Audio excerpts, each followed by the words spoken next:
Good morning, everyone, and thank you so much to those of you who are here in person and those of you who are joining us online. It's really a dream come true for me to be hosting this conference today. It's been over a year in the works, and I think it's incredibly timely, even though we're meeting at a very difficult time to discuss transatlantic cooperation and alignment. I think it's very important for us to be tackling these issues at this time. So let me welcome you here on behalf of the Peterson Institute for International Economics. Just briefly to introduce the topics that we'll be covering today.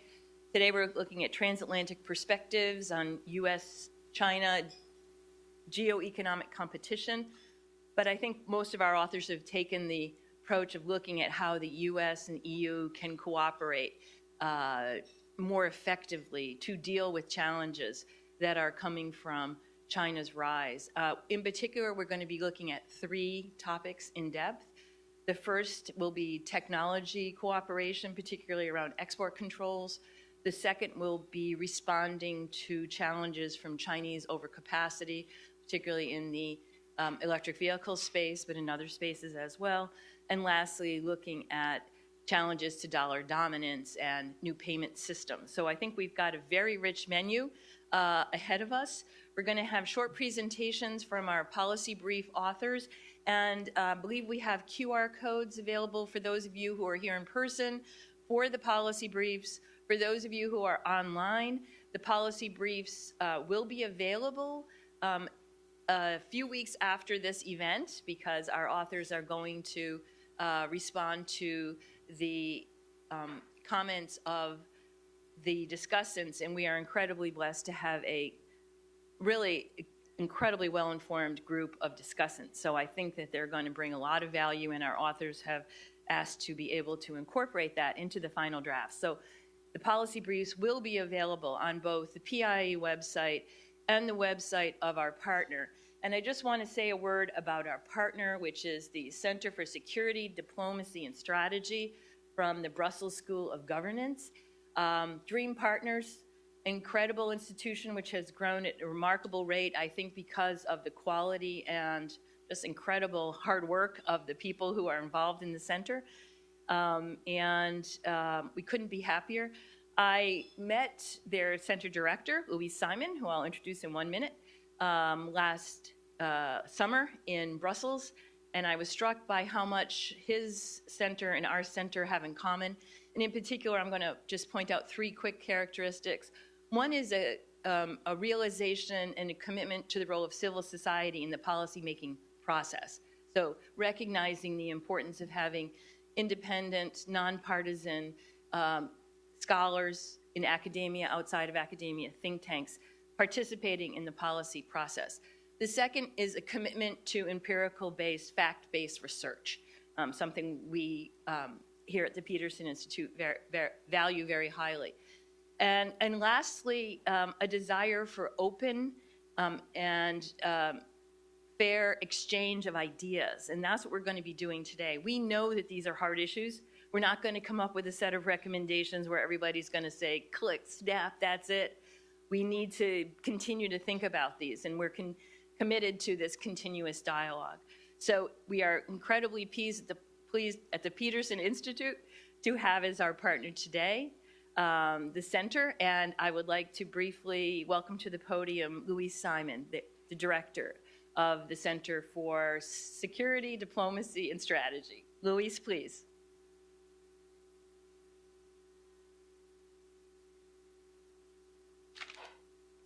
Good morning, and thank you, Mary, for the very kind introduction. You actually introduced our center much better than I possibly could, so we're going to borrow a few lines from your intro. And thanks to your colleagues, of course, for the hard work and the excellent welcome. At CSDS, we're really delighted to partner with Peterson to tackle this question of transatlantic perspectives on U.S.-China geoeconomic competition.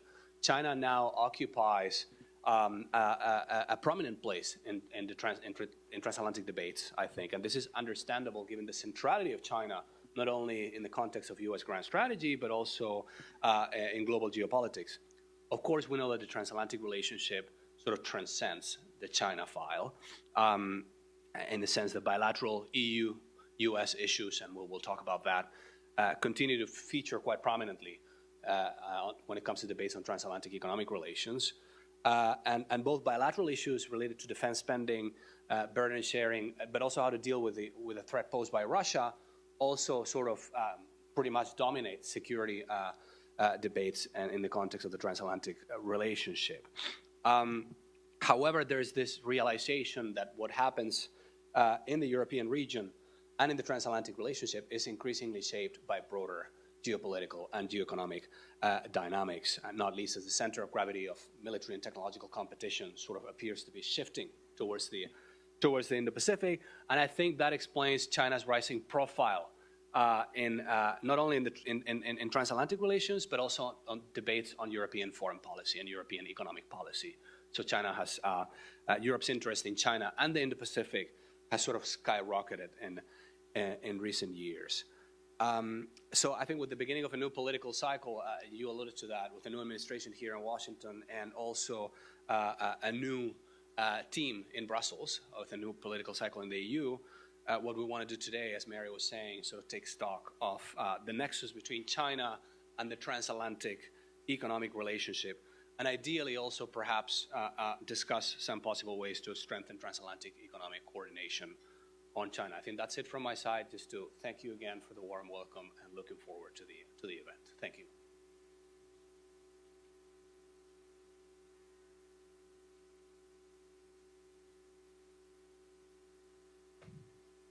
Good morning, everyone. My name is Giulia Tercovich. I'm Deputy Director at the Center for Security, Diplomacy and Strategy. And today I have the great pleasure of moderating this first session titled Transatlantic Perspective on US-China Geoeconomic Competition. This is a very timely and important subject, as was already mentioned in the introductory remarks. And evolving dynamics between the United States and China really continues to shape global trade, security, and technological policies in profound ways. As the US and China competition continues, the EU faces growing pressure to align its strategies with the US. However, with Europe's substantial trade ties with China, this alignment is far from being straightforward. So today we have the privilege of having three distinguished speakers with us, and with them we will discuss and will try to shed light on the key issues that are at the core of this debate. Let me introduce them. So we have Jeffrey Schott. He's a senior fellow at the Peterson Institute for International Economics, and his expertise on trade, especially in the context of the US-China relations, will be crucial for today's conversation. We'll then have Antonio Calcara, who is the head of Geopolitics and Technology program at CSDS. And Antonio will particularly focus his remarks on the relations on export control and their impact on European policies. And then we'll have the pleasure of having Philip Luck. He's the director of the Economic Program International Business Chair at the Center for Strategies and International Studies, CSIS. And he will provide some insight into the broader picture of US-China geoeconomic competition and its implication for transatlantic alliance as well. So the speakers will discuss this, all this topic, all this point. They don't have that much time. They will do their presentation in 7-8 minutes. So we'll have a lot of time after for questions. So please be ready with your question. And we will kick off with Jeffrey and Antonio. They will build their presentation on a policy brief they are working on, which is titled Aligning US and EU High-Tech Trade and Sanctions Policies Toward China. And after that, we'll give the floor to Philip, who will act as discussant and will provide some comments on the policy brief, but also expanding on other elements. So as I said, after this initial remark, we'll open the floor for questions. Again, be ready with your questions. Otherwise, you will feel you lost an opportunities after. So Jeff, floor is yours. Thanks a lot.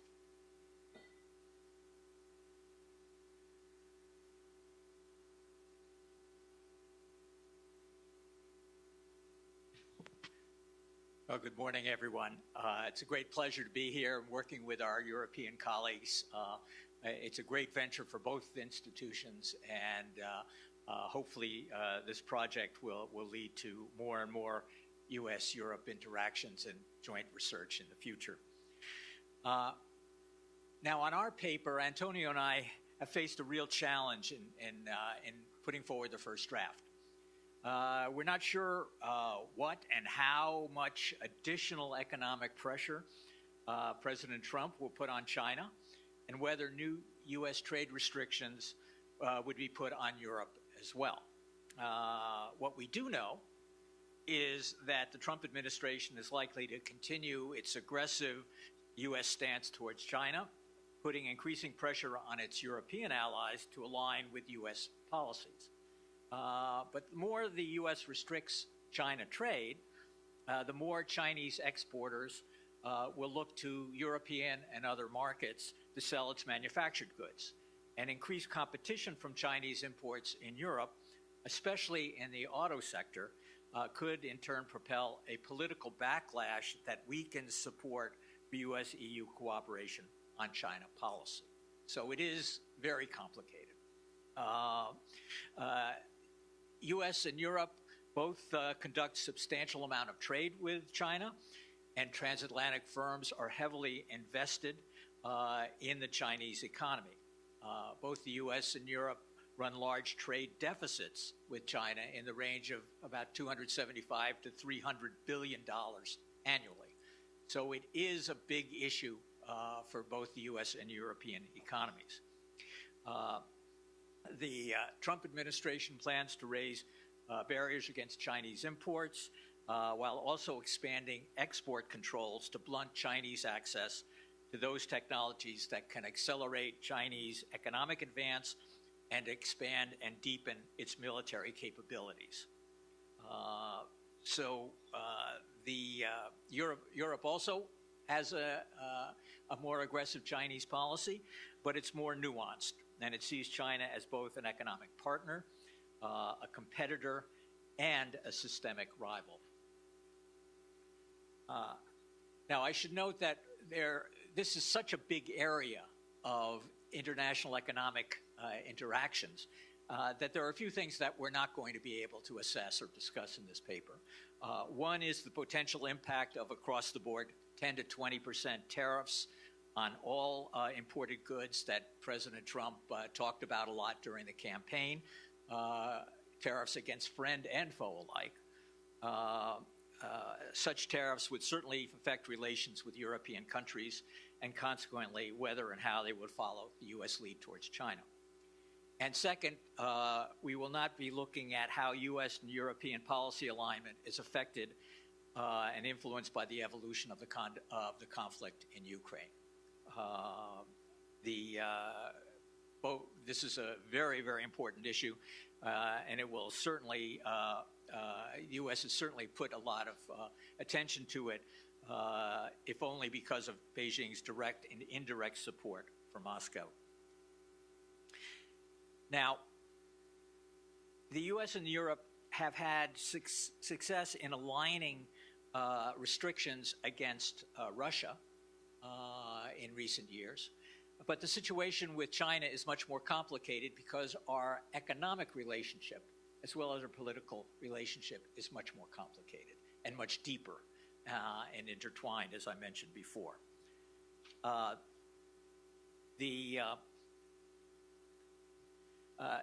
To address the differences, the U.S. and Europe established a Trade and Technology Council that has had some success in discussing industrial policies and in particular coordinating sanctions against Russia and in cooperating on critical minerals policy to limit dependence on China. But on tariff policy, it hasn't been so successful, including on the tariffs that were imposed by the United States on steel back in the first Trump administration. So I will say a few words on tariffs and then turn to Antonio to discuss export controls and our tentative conclusions. On tariffs, existing U.S. tariffs on China already have blunted trade and led China to exploit other export markets. and the first Trump administration initiated a tariff war, raising U.S. average tariffs from about 3% to about 19%. And Chad Bound has documented this and assessed this very well on a number of papers on the PIIE website. The Trump promised to increase U.S. bilateral tariffs against China by 50 or 60% during the campaign, but more recently only talked about a 10% tariff, additional tariff on China, much less than tariffs threatened versus Mexico, Canada, Colombia, and Denmark. So it's unclear what's going to happen or when. If there were across-the-board tariffs, as Trump discussed during the campaign, we assume that Europe would respond in kind, as it did when Trump assessed the Section 232 steel and aluminum tariffs 6 years ago. But even if Trump initially forgoes across-the-board tariffs against the trade of U.S. allies, he may still target particular sectors and countries with whom the U.S. runs a large deficit. And there he could target auto imports, a sector which accounts for about 25% of the U.S. merchandise trade deficit. And so it's critically important, and this is a big area of friction between the United States and Europe. And here we're supposed to be talking about aligning U.S. and European policies against China, when actually a big threat is also on deepening divisions between the transatlantic allies. So this is critical. U.S. measures would certainly have an impact on European car makers, given the extensive EU-China auto trade and investment. And U.S. policy and European policies differ quite substantially in this area. The United States has imposed 100% tariffs on EVs and has pressured Mexico and Canada to follow suit. Europe is using trade statutes consistent with WTO obligations to constrain EV imports from China while keeping open Chinese FDI in European production of batteries and vehicles. In October, Europe imposed definitive countervailing duties for 5 years on EV imports, and ranging from about 7.8% to over 35%, depending on the company. While Chinese investment in Europe is generally declining, greenfield investment in the automotive and electric battery sectors is increasing, and I think this is another source of potential friction in the future for U.S.-European relations, because it could create friction in U.S.-EU auto trade if the U.S. imposes more stringent origin and ownership rules as a condition of access to the U.S. market for all auto imports. So as you can see from my comments, I've spent less time talking about U.S. restrictions against China and more about the potential and risk of U.S. restrictions against Europe. And that's one of the problems of using tariffs. But there's much more in terms of U.S.-European policy on export controls. And for that, I turn the floor over to Antonio. Thank you.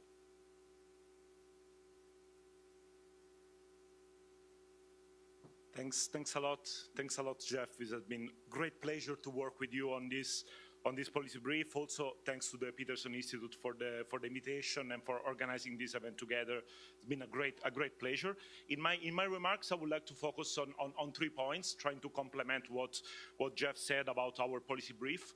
The first point will be about the export control, different approaches between the US and Europe, using the example of semiconductors.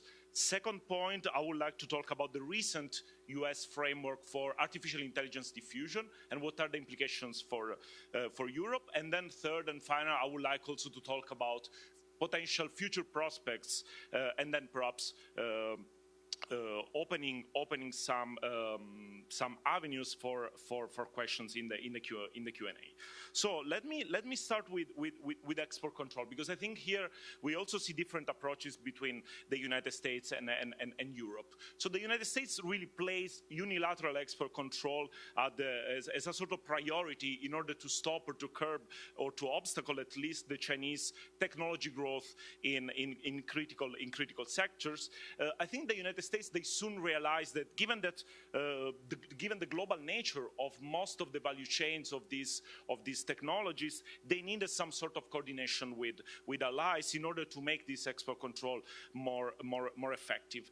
European countries historically approach export control in a different way, as a sort of tool that we have along, for instance, sanctions, in order to restrict trade that we have with states that are violating international rules, and Russia is a case in point. But they have been historically very cautious of using export control as a way to curb the economic or technological growth or another country. In Europe, there is also a problem of competence when we talk about export control, given that, for instance, the dual-use regulation is part of the EU trade policy, so it's supranational in nature, but the dual-use regulations also contain some requirements that actually delegate responsibility to the member states when it comes to license, for instance, or also enforcement. So sometimes it's difficult, also the internal coordination within Europe when it comes to export control. In the policy brief, we discussed the semiconductors case, because we think that this is emblematic of some of the difficulties in coordinating a transatlantic approach towards China. So the United States has tried to really persuade the Netherlands, and especially because they in the Netherlands, there is SML, that is a fundamental player when it comes to the production of lithography machines that are really needed to produce advanced semiconductors, to place export control on China. SML and the Netherlands, they called for a more European coordinated approach in order to face increasing pressure from the United States. But this has been complicated not only by the competency problem that I mentioned earlier, but because there are fundamental internal different preferences among the member states vis-a-vis the China rise. Basically, there is a stark division between those who think that China technological rise can actually impact negatively also on the European push for technological sovereignty, and those who think that this is too late to stop China basically investing in critical technology. And I think the discussion that right now we are having about whether European car makers will demand, for instance, R&D agreements or even domestic content requirements to the Chinese car makers, or to demand the Chinese car makers to invest more in Europe, is part of the same discussion on how to tackle the fact that the Europeans, they perceive that they are lagging behind actually in critical technology.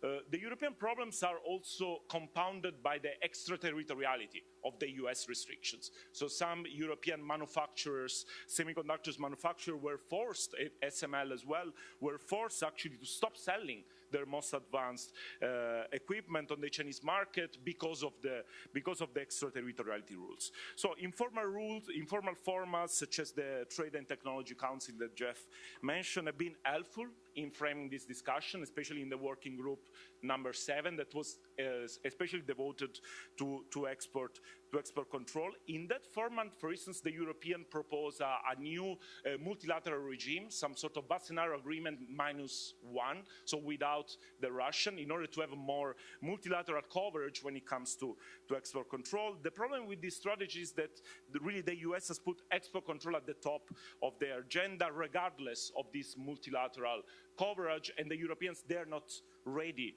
to, they're not prepared for this. Third point, another interesting case that we discussed in the paper is the recent US framework for AI diffusion that basically placed some restrictions on the chips that are used for artificial intelligence. The US has created these 3 tiers licensing systems. In the first tier, you have all the members of the G7 and also key US allies in the Indo-Pacific, but also in Europe, for instance, the Netherlands, that will have an unrestricted access to US computing capability, and entire number 3, that of course includes China, there will be full restriction. I think there are two very interesting aspects there for Europe. The first aspect that I would like to underline is that basically some European states will face no restrictions because they will be in Tier 1, but other European states will be in Tier 2. For instance, Estonia and other countries, for instance, other Baltic countries, and this could actually weaken the coherence of the European position, or could actually lead some European countries to diversify their suppliers, given that they will face increasing restrictions when it comes to US computing power. Second, and more in the long-term perspective, I think in Europe there is some worrying that the US administration can actually use the tier system in order to move up or move down European countries on whether they will align or not with the US preference. For instance, in the conclusion, me and Jeff recommended Washington to move all or most European countries in Tier 1 in order actually to tie European push for being more competent in technology to the US computing capabilities, to try to impede European countries to diversify their suppliers if they will face increasing restriction in accessing actually US computing capability. And also we suggested a more active role of the European Commission, also some sort of supervisory role in order to centralize the communication that could be also extended to tariffs and export control. Final consideration, more about the future. It's very difficult. It was very difficult for us to predict actually what the Trump administration will do vis-a-vis China, but we expect actually new regulations in order to control AI models. And I think here the recent facts about DeepSeek force us to reflect not only on the effectiveness of export control, and we can debate later about this, but also on what needs to be controlled. And I think DeepSeek has managed actually to do a lot with very little computational power, but also taken advantage of open source models that are produced by Alibaba and also Meta. So I think the US has done a lot in order to try to restrict, to control access to computing power, also remotely, but try to restrict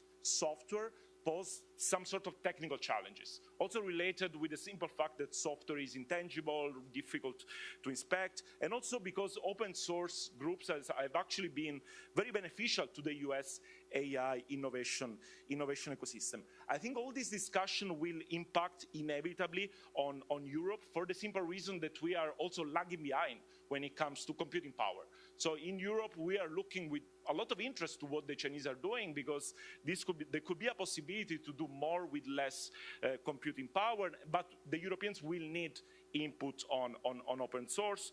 So I think we therefore expect some very little incentive for the Europeans to follow the EU in creating more restrictive framework when it comes to AI capability, especially when it comes to software. I will finish here, but I will be happy to elaborate more on these points in the Q&A, and I'll give the floor to the discussant for some thoughts about our paper. Thanks a lot.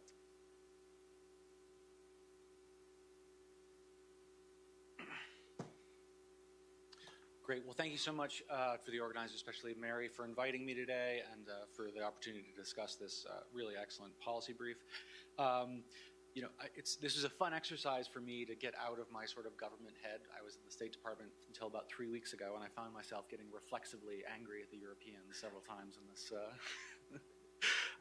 So there's obviously no mistaking that we're in an economic and geostrategic competition with the PRC, the U.S. is, and the U.S. and the transatlantic relationship is being tested in certain ways as a result of that. What I want to focus on is, you know, I think I agree wholeheartedly with the vast majority of what the authors have to say. Mainly what I'd like to do here is add what I think is potentially a little bit of context from someone who spent a lot of time sort of within the US government and talking with my European counterparts about these issues for the better part of 3 years. The first thing I want to point out is I think there's much more alignment on the way we think about this problem than is sometimes seen, both in news clippings and things like that. I think there's just like the EU doesn't have a monolithic view of these things, neither does the United States, and I think there's quite a bit of overlap in both of those sort of conversations. The degree to which there's large or seemingly large gaps in sort of our approaches to things, I think those come down to, and I think the authors would agree entirely with me here, that come down to the differences in our economic relationships with the PRC, and also to some degree the differences in our institutions. So, we'll talk a little bit more about the challenges, things like export controls, right? Our institutions are different, and that creates challenges in how we move forward. I'm going to focus my conversation sort of on a few things. The first I'm going to talk about is sort of the way in which we collectively use sanctions and export controls in potentially different ways, the way in which we think about sort of trade alignment and misalignment, sanctions for the case of Russia, and lastly I want to talk about sanctions export controls in the technology realm. I think, as was very well pointed out, the way we are using our export controls with relation to the PRC now is different than some historical uses of export control. So I almost want to put those into two separate bins. There's the export controls that we are using that are much closer to the Wassenaar Agreement and things that we're trying to stop common high priority goods getting into places like Russia, Iran, North Korea, and others. And then there's restrictions on things that are meant to keep a lead within certain key technologies. To me, those are fairly separate and should be sort of thought about separately as well. I think one area where there's quite a bit of alignment for obvious reasons is in our economic relationship, both the Europeans and the United States vis-a-vis Russia, right? Now, I think the degree to which we've seen movement towards a closer position to the US within the EU has to do, with respect to China, has to do a lot of the increased appreciation for just how impactful PRC support for Russian economy has been, right? The PRC is the Russian economic lifeline, right? And that is something that is not is appreciated by our European counterparts. About 75% of common high priority goods that get into Russia come from the PRC. About 90% of the semiconductors that get into Russia are going through the PRC. About half of those are Western produced or Western branded. They're not only the largest producer of goods, common high priority goods going into Russia, they are the largest transshipper of those goods. So, this is a huge problem. And I think there's decent alignment on that basic point.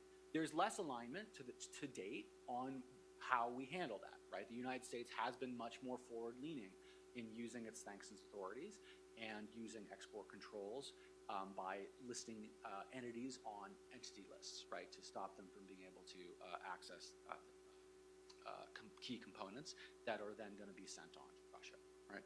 So I think, in terms of opportunities for greater alignment, I think this is an enormous area where there's great opportunities for more alignment.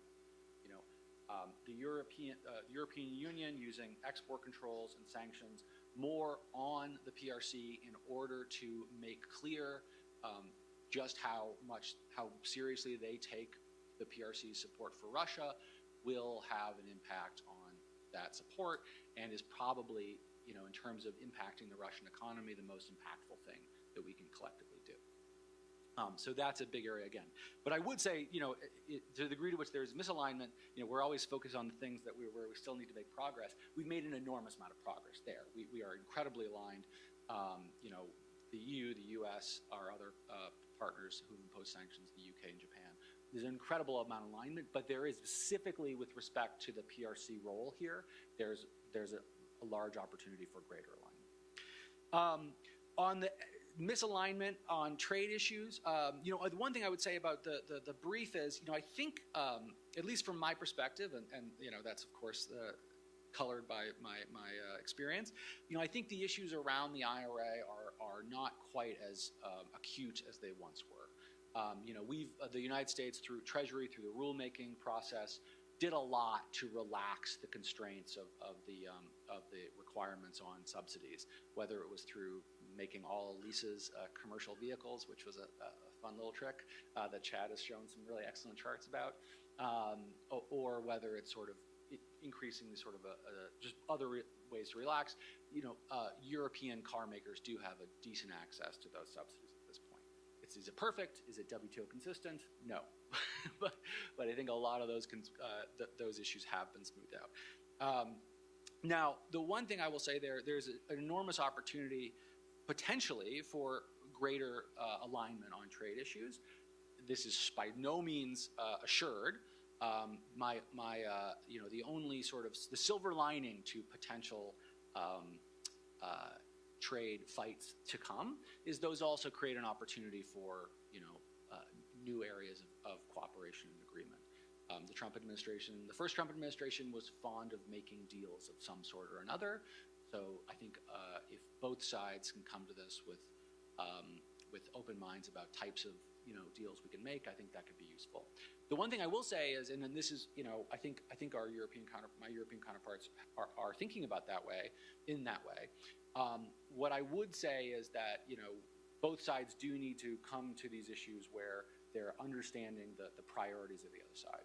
So for the European counterparts, it is clear from testimony from the new USTR and others that rules of origin and embedded PRC content that may be highly subsidized is going to be an issue, right? So any trade agreement between the United States and the EU or anything that's going to lower trade barriers, it's going to have to address embedded content. That, of course, has a lot of complications, but we're going to have sort of these frank conversations. And I do hope the Trade and Technology Council can be I hope that it continues and can be a place to have these conversations. The last thing I'll say on sort of the technology export controls is, I think here again we have a lot of areas for possible alignment. To the brief's point, there's differences in competencies across the member states in the EU, and obviously when it comes to the semiconductor manufacturing equipment, that has largely been negotiations between the U.S., Japan, and the Dutch individually. But of course, there's areas where we need to be sort of focusing more broadly. And here, I would say two things. I'll say one thing about just export control enforcement and licensing first, and then I'll move over to the new AI rules. On enforcement and licensing, these are generally speaking member state competencies. We should see if that may not be sufficient going forward, especially on enforcement. The EU really doesn't, as far as I can tell in the conversations I've had, there's limited capacity to do enforcement. End-use checks basically don't exist. And as a result, it's very hard to enforce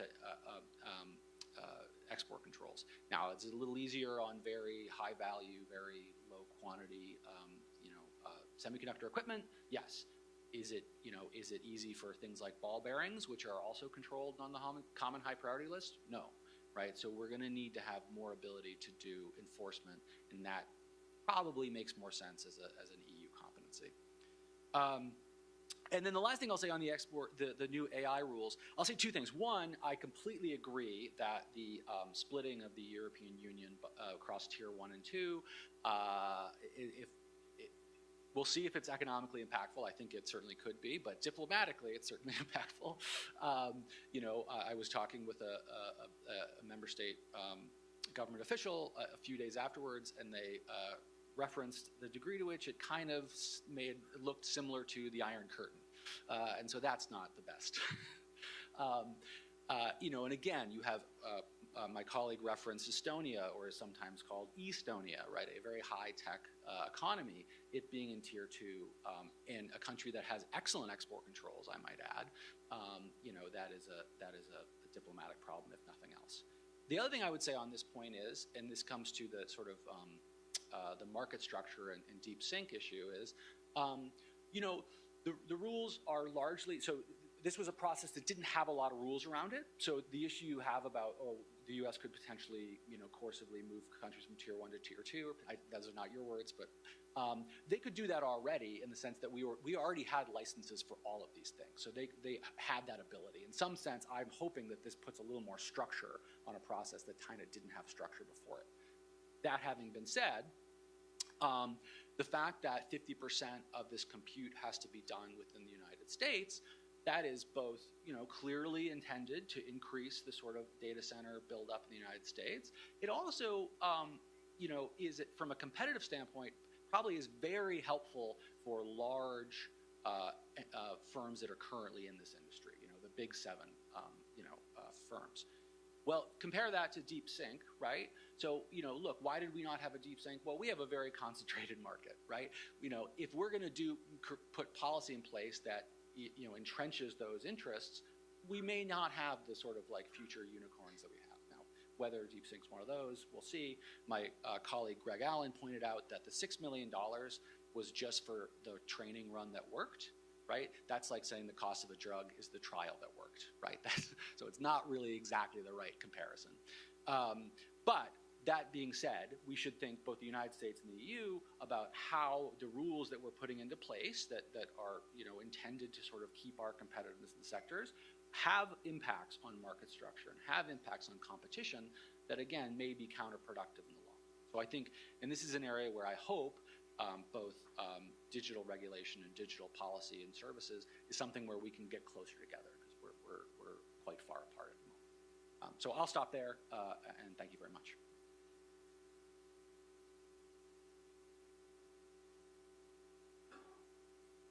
Yeah, thanks a lot to Jeff, Antonio, and Philip. I think there is a lot of food for thoughts that they already introduced in these initial remarks. Now it's time for questions. So if you have a question, you can just go to the center of the room, stand there. Don't forget to introduce yourself, state your name, your affiliation, and then ask your question. We're not going to have that much time, so I'm going to try to collect a few.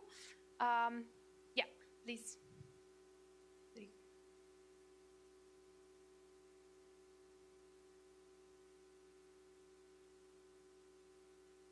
Moderating.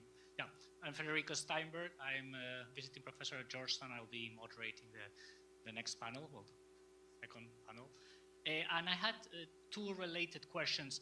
The first one is about, you were just discussing about the latest US regulations on export controls.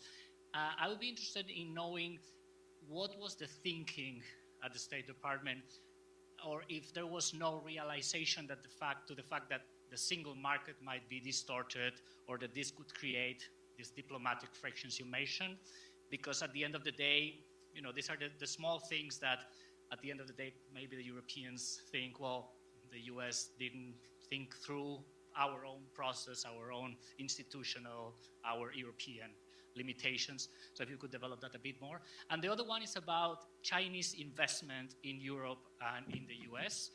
Here there are very different approaches, and I was wondering to what extent you can see how they could be reconciled, or to what extent, particularly the European new position of trying to attract investment and try to exchange it for technology transfer from China is something that is worrisome. Thank you. Good. Thanks a lot, Federico. And while we see if there are additional questions, let me maybe add one more for you. And this will build on your presentation. Antonio, you said, it's really difficult to make any prediction. And Jeff added and said several times, guys, it's really complicated. But still, I will try to ask you this question, which is, we have now a new administration in the US. We also have a new leadership in the EU. So let's say, which are the pointers, let's say, that will tell us that there is more alignment or misalignment between the US and the EU going forward? So which are the elements that you will look in the next months and that will tell you we are going in this direction rather than that direction? I don't see any question for now, so maybe I'll give the floor back to the speakers, and then we can maybe start from, we will follow the same order, maybe? Okay, Philip first, and then we'll go reverse. So Jeff and Antonio. Excellent. I'll be very quick on this. So on the, did we think about this issue? So obviously there's a very long deliberative process. It was a very long deliberative process. I will tell you, though, that the NATO desk was not consulted. So if that helps. So no, I don't. I think there are issues there where this was not, I think we could have thought about that more. On different policies around investment, I totally agree on that. I would say, the only thing I'll say is, I think what I've always tried to encourage the U.S. policymakers to think about is what precisely is the concern you have, and what is the best way to solve that concern, right? So we are now in a situation where we have both inbound and outbound investment controls. I think there'll be more focus on other types of investment, including private equity going forward. And in both of those cases, we're concerned about competitors learning things by their investments in the United States, or our competitors learning things by how we invest in their market, right? There's obviously a flip side to both of those coins, which is the obvious opposite direction. And of course, there's economic cost of all those things. So I think that the first thing to increase alignment is to be very clear to both ourselves and our partners precisely the scale, scope, and nature of the concern we have.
I'm very sorry. I'm not going to repeat all the things I just said. They were brilliant, though. They were really brilliant. I wish you could have heard them. But I think if I'm looking at the transatlantic relationship, one of the first indicators is how seriously the Trump administration looks at dealing with the Ukraine war, because that is a higher priority in Europe than it is seemingly in the White House. But one way the United States could be constructive is by putting some pressure on China to moderate its support for Russia. And with a view, and people like Nick Lardy and others in the room might have more insights into this, the Chinese actually share some interest with the United States and Europe in moderating that war, if for no other reason than to slow down the interrelationships or the alliance between Russia and North Korea. And that, I think, is a big concern in Beijing, and something that the Trump administration could use as a way of seeking a tempering of tensions in both Europe and in East Asia. And Jeff, Antonio. Yeah, just to complement what my fellow panelists said, and I would like to touch upon Federico's question, because I think that's very interesting from a more European perspective. Because Federico, as you know, there is also discussion in Europe if the single market if the rules of the single market that we have now are enough for us to be competitive. Right? There is a lot of discussion on competitiveness, the Draghi report, and so on and so forth. So this will be crucial for me in the next few years. So, for instance, to see whether the European Commission will relax rules on mergers, state aid, what will be the position of the European Commission vis-à-vis the potential creation of European champions for instance, in some of the technological sectors that we were mentioning before. For Giulia, yeah, I wrote here Ukraine because I think that's but Jeff already touched that point. A very interesting point that we didn't mention in the policy brief, but I think we should in the next iteration. That for me will be crucial to test the potential for alignment and misalignment. Will be the relationship between the Trump administration and the US big tech. Because right now, for instance, Trump as sort of declaratory level tried to push the European Union to relax certain rules that we have vis-a-vis the big tech. And here Europe can take two approaches. Either to accommodate to Trump preferences and to relax these rules, also for the sake to access more capabilities of this big tech, or this is the approach that is advocated by someone in the European Union to take a more firm stance when it comes to big tech penetration and to push more for technological sovereignty. And this is also related with a very interesting discussion about antitrust consideration. Because in the past, at least in the last administration, there was some sort of convergence between the US and the European Union on antitrust considerations. I'm not sure that there will be the same degree of convergence with the new European Commission and also the new administration in Washington. Good. Thanks a lot to all of you. It's been a great pleasure. I think this is the first session, so we are just entering into the debate. There is still a lot that we need to discuss. I mean, touching upon other allies, for example, other countries that play an important role, and how the US, Europe will try to coordinate with those countries. I mean, we mentioned Japan, Korea. There is India as well, that now in Europe is pretty high on the agenda as well. So there is still a lot that we could discuss here today. But let me thank our speakers and also our audience for some of the questions. I'm sure there will be a lot that we can unpack in the next session, but please first join me with a round of applause to our speakers.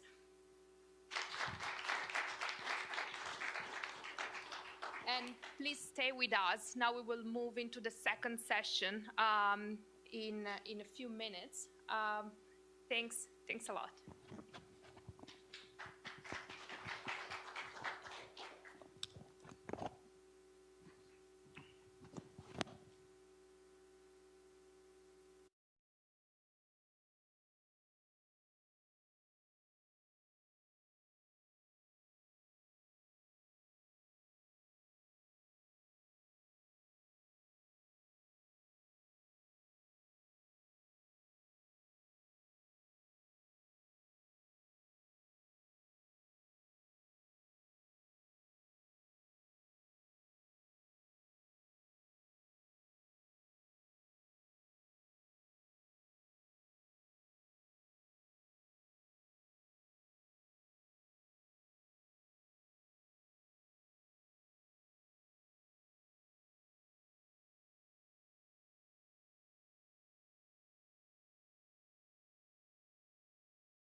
I'm a professor at the School of Foreign Service at Georgetown University, also have a position in the government department, and it's a great honor to be here.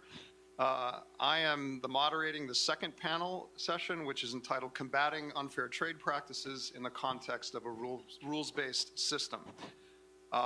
It's my privilege to introduce the members of the panel. First, Mary Lovely, who is well known to all of you here at the Peterson Institute. She's the Anthony M. Solomon Senior Fellow here at the Peterson Institute. Her research has focused on Chinese foreign direct investment, U.S. tariff policy toward China, and global supply chains. By the way, for all our participants, you can get a much more extensive biography in the program notes.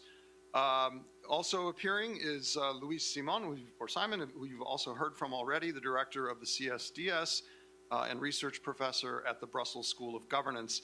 His research has focused primarily on geostrategic issues relating to Europe, most recently U.S.-China competition and implications for European Union strategic autonomy.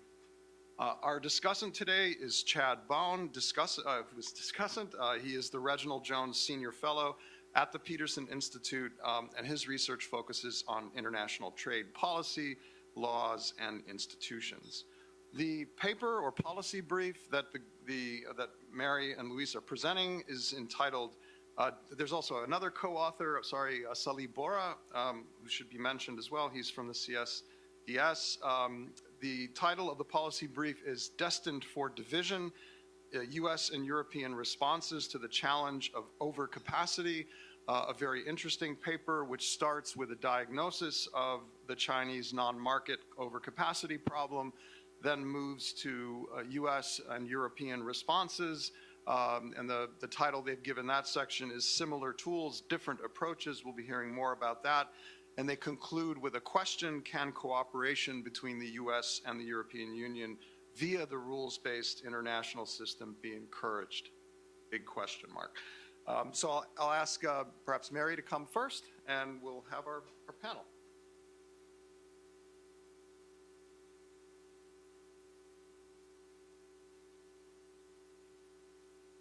Thanks so much, Jeff. Oh, wonderful. Just on time delivery on our slides. I love that. So as Jeff mentioned, this is a paper co-authored with Salih Bora and with Luis Simon, who will be up here shortly for the second half of the presentation. So we entitled our piece Destined for Division. It's a question mark. We certainly hope the answer is not necessarily, but I think that the record of the past 8 years is not all that encouraging, unfortunately, but maybe will point us in directions that can help us in the future. So first, in thinking about overcapacity, we ask, is EU-US cooperation and overcapacity even possible? Both of them agree that there's a need to respond to Chinese non-market overcapacity, but they've used differences in approaches, and these differences are causing negative spillovers one to the other.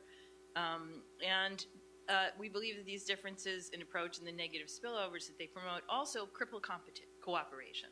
They have been frictions that have limited our cooperation. Phil Luck in the previous session was very articulate about talking about ways in which there is alignment, and I think we should all take that as a very important note here. Nevertheless, there are still many issues that need to be resolved. We think there are significant gains to coordination here, coordinating defenses against Chinese overcapacity, and significant risks to unilateral action.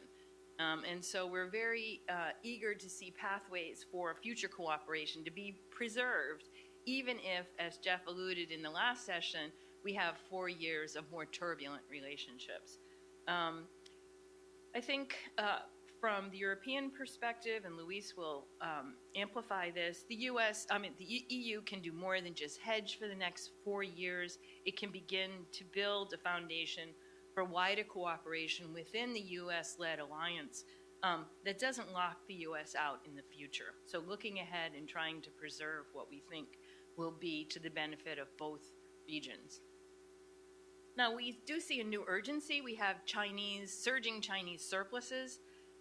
Most of you would have seen in the paper that recently China's trade surplus soared to a record-breaking $992 billion.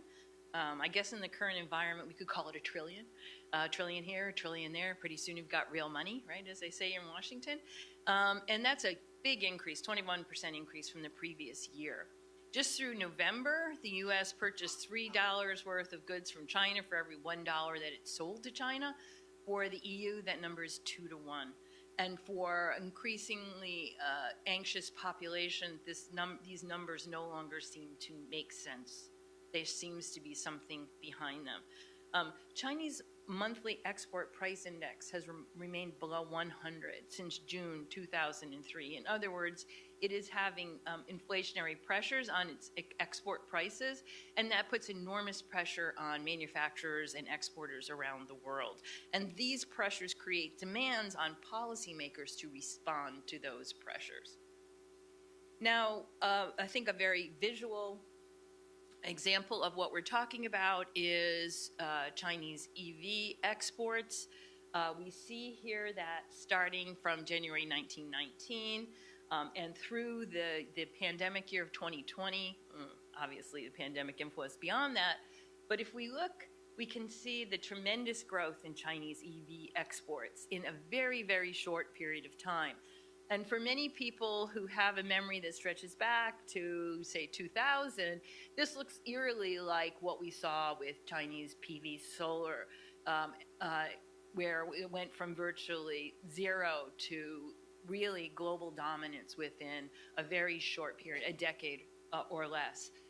Another thing we can see from the graph is that the EU is the destination for many of these EVs. That is the green section of these segments, and their export to Japan and to the U.S. is very, very small. You have to kind of squint to see the blue, the light blue, and the dark blue segments there. Of course, much of the developing world, middle-income countries in particular, are the locus or the destination for many of these EV exports, and that's the rest of the world, the yellow bar, and many of these countries welcome them and do not see them as competitors to their local production because they don't have local automobile sectors. So it's not that everyone is afraid of this, but we do have legacy industries in the US and in the EU which form an enormous impotence to, quote unquote, do something about this problem. Now, what is the problem? In fact, it turns out that defining non-market overcapacity is a very difficult thing to do, and I think it has hindered cooperation over the past decade. Now, if we look at one definition, it's about, is China being forced to export this overcapacity? And if we look in the aggregate, China's export to GDP ratio has risen since 2017, and that means that production growth has outpaced consumption growth, and that is a reversal of a long-term downward trend. This graph is just from 2007, and you can see that Chinese manufactured exports as a share of its domestic production fell steadily until about 2016, 2017, and has since been on an upward slope. Now, when we dig into specific sectors, we can see deeper problems with overcapacity, but I want to raise a flag. This is not a simple kind of test for overcapacity. If we look, for example, at Chinese EVs, which is the focus of a lot of attention, Chinese exports as a share of production has not really changed that much. If we think about another definition of overcapacity, one that has been embraced by researchers in multilateral organizations, do the export surge place downward pressure on global prices? The answer to that is that's also a difficult thing to look at. If we look at Chinese EV export prices, we've seen that they have risen steadily throughout this period. Of course, that reflects the increasing quality and amenities that are built into Chinese EVs as China has moved up. into higher and luxury segments of the EV market. So defining overcapacity is no easy task. We could also talk about how we would define non-market capacity. And in that sense, I don't have time to talk about it, but I will recommend a paper that Chad has written with Jennifer Hillman, which goes into the idea how would we define and remedy reform subsidy disciplines at the WTO. So there's division over the meaning of overcapacity. China, for example, will say, this is not overcapacity, this is what the world needs. And that resonates with many, I think, states around the globe, because when the U.S. went ahead and initiated its own industrial policy, in particular the IRA, one of the arguments that the U.S. made to claims that U.S. was subsidizing and sucking in investment that would have been destined for other regions, the answer is, well, this is something where we all need to invest in climate problem. So add your own subsidies, and encouraged the Europeans to add their own subsidies. So everybody should have subsidies, just not China, I guess. So that is a problem, and not only in terms of narrative, but in terms of, I think, how other countries view this problem. So there are differences in how to combat this. The broad agreement that WTO rules on subsidy and countervailing measures is not fit for purpose. It has a very narrow definition of public intervention. What is a subsidy coming from the government? And there are slow and complex investigations that are needed to be WTO consistent. The EU and the US see the need to adhere to rules differently, and quite so. The US does not see the need to adhere to the WTO rules, whereas the the European Union has just invested an enormous amount of resources and time in carrying out a detailed firm-by-firm subsidy investigation, ending in the subsidies that we heard about in the last session, which many people might be surprised to know are firm-specific and come from that detailed investigation. Luis, may I invite you to the podium? Thank you.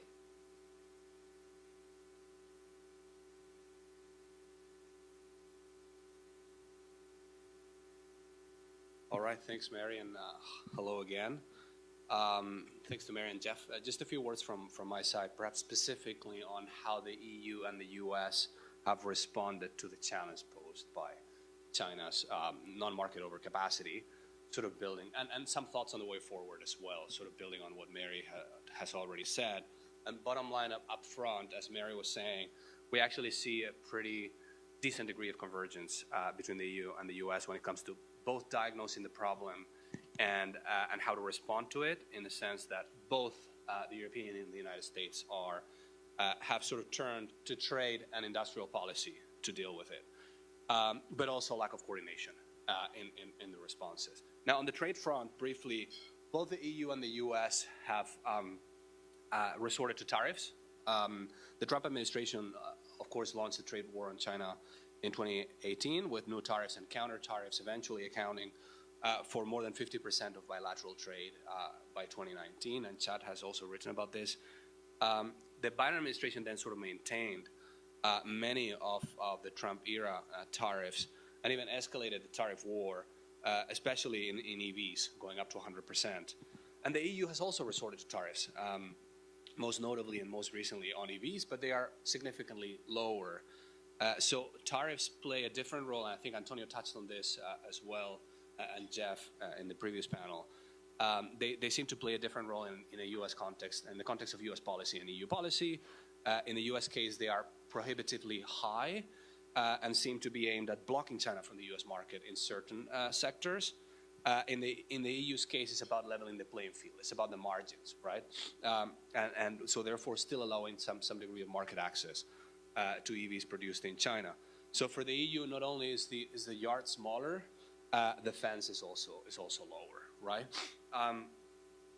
Of course, we know, and Jeff again touched on this, that the Trump administration also imposed tariffs against many close allies, including the EU, right? And this obviously created some frictions in the transatlantic. So not everything is China related bilateral relationship. which was, of course, further compounded by the fact that by the abandonment of the Transatlantic Trade and Investment Partnership negotiations between the EU and the United States, right? Now, it's true that the Biden administration sort of de-escalated or tried to de-escalate bilateral tensions, trade tensions through temporary agreements on aviation and steel and aluminum. And of course, the creation of the TTC that you also touched upon, Jeff and Antonio.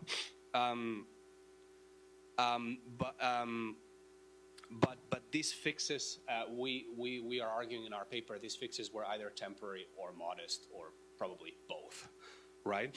Now, another important difference, and Mary again touched on this, between the U.S. and the EU when it comes to trade policy are their attitudes towards the WTO, of course. The U.S. seems to be convinced that the organization is really unsuited to deal with the China problem, not just overcapacity, but China problem more broadly, and has de facto neutralized the appellate body, which is the beating heart of the organization. And here, again, we see continuity between the Trump and Biden administrations. And the EU, for its part, while recognizing that there are many problems with the WTO, particularly when it comes to dealing with the China overcapacity issue, tries to still hang on to this idea that the WTO can play a role, which is, I guess, consistent with its belief that economic cooperation with China is still possible. Now, another important element of the transatlantic response or responses to the Chinese overcapacity problem is industrial policy. And of course, you've talked already at some length about the IRA, which sought to direct nearly $400 billion in federal funding towards clean energy. And a key impetus, it seems, behind the IRA was China's growing dominance in new energy equipment, particularly EVs, right? However, the IRA also contained funding and rules that favored domestic producers over those from other trade partners, including the EU, and we also talked about that at length. The EU, for its part, when it comes to industrial policy, also responded to the challenge of Chinese overcapacity, as well as also partly challenges associated with the IRA, which was a big deal in Brussels at the time, with a reform of state aid rules for enabling a more activist industrial policy. And this has allowed member states to sort of implement vertical industrial policy measures that had previously, as you know, been prohibited by EU competition rules and competition policy. And again, and this is a key issue that, again, Jeff and Antonio touched upon, the reform of state aid rules in the EU has affected the member states unevenly. It has led to fragmentation internally, with those obviously having a greater capacity benefiting disproportionately a lot more, and this has created tensions. Some member states have repeatedly warned about the fragmentation of the single market and the dangers of an intra-EU subsidy race in addition to a global subsidy race, right? Sort of like a two-layered race. Now, as a potential solution to this problem, the European Commission has proposed to step up EU-level funding, came up with this idea of European Sovereignty Fund, but there are several member states who oppose expanding the EU's fiscal resources.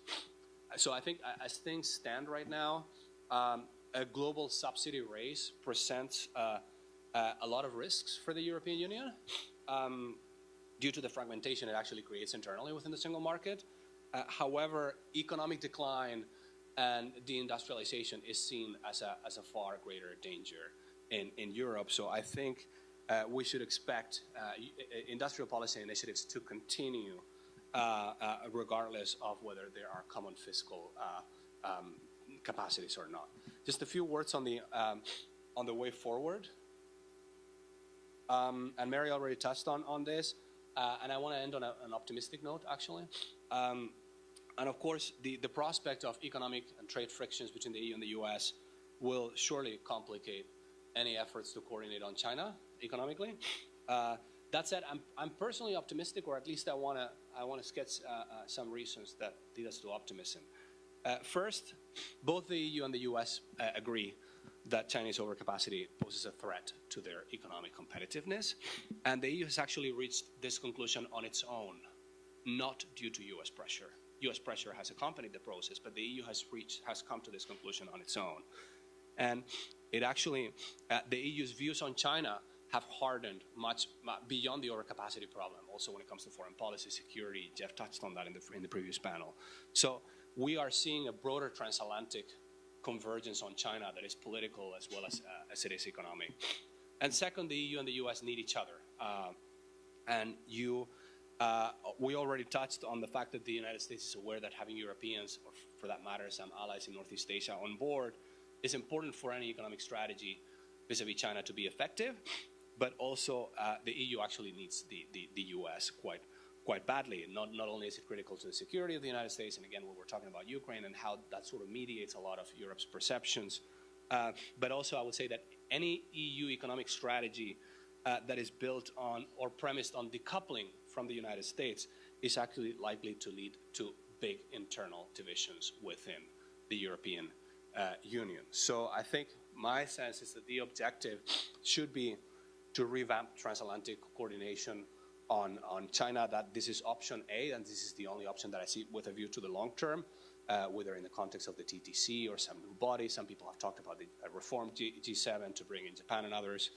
That said, of course, the current political climate might complicate the process. So in the interim, as Mary was saying, we sort of expect the EU to push ahead in two directions, and von der Leyen alluded to this in her Davos speech. One, to build the EU's own internal capabilities, particularly in industrial policy and when it comes to technological sovereignty. And second, working with other US allies or other like-minded partners within the US alliance ecosystem. I'll end there. Thank you.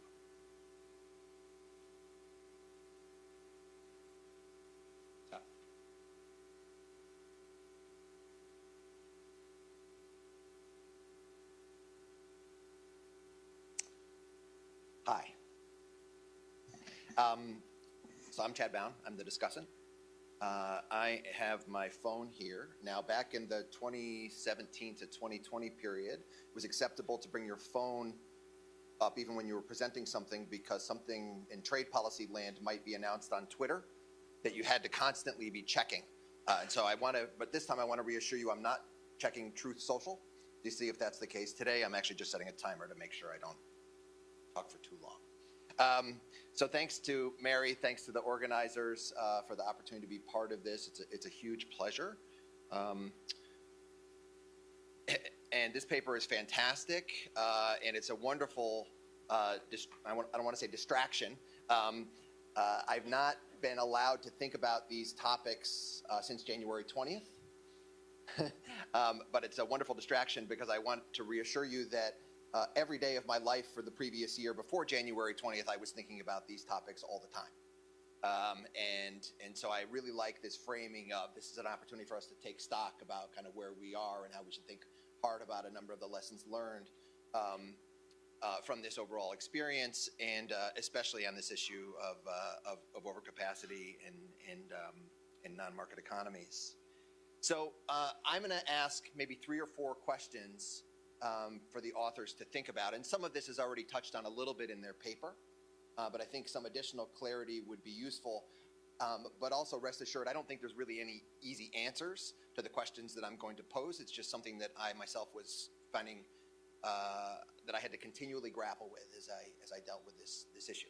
So the first is, when we're thinking about overcapacity, and in the broad theme of geoeconomic competition or economic security, what are we worried about, right? And this goes to, I think, a point that Phil raised in the last panel as well. And I think that's probably really important because when you're starting to think about the remedies or the policies or the coordination necessary to achieve some objective, you've got to figure out, well, what is the objective? What is it the thing that we're ultimately concerned with? So let me list a couple, and there may be others as well, but here's some that come to mind.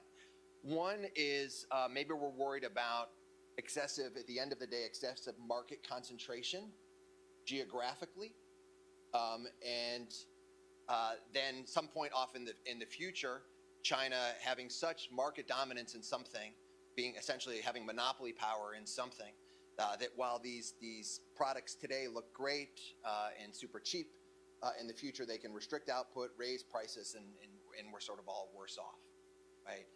And weaponize it somehow. So is that the concern? For an industry like electric vehicles, there's also a related question about connected vehicles, right? These things are, and it's not just EVs, even internal combustion engine vehicles nowadays are essentially computers on wheels. They collected a lot of data. They've got cameras on them. Can the products themselves be weaponized that pose some sort of security threat? Is that what you have in mind here? Or is it something like Mary, told us the story about solar PVs, and she showed this amazing chart for EVs essentially going from zero to a huge share of the global market in a really short period of time. Is it the sheer speed and the size of the economic impact of China and its non-market policies and practices and its non-transparency, right? It's hard to see this stuff coming, and yet we now have substantial empirical evidence in the United States, the China shock literature. I don't want to get into the debate of the specifics there, but politically this still resonates in the United States. If we're thinking about a sector like autos, where you start to think about local supply chains, and there's hundreds of thousands, if not millions of jobs at stake for generations, right, in the United States, in Europe, oftentimes in politically sensitive areas, that could be wiped out almost instantly, right, due to this juggernaut. Is that what you have in mind when you're thinking about economic security concerns? Or is it even something like the way that this process was carried out on the Chinese side when the European Union, the arguably best WTO citizen out there in the world, following a WTO consistent procedure of a trade defense instrument investigation under its anti-subsidy countervailing duty law, and yet faced retaliation, whether it was in the form of export restrictions on graphite, or then going after French cognac, and then going after pork, dairy, right? Is that what you have in mind as well, right? So there's kind of questions there about what do you mean when you're thinking about economic security.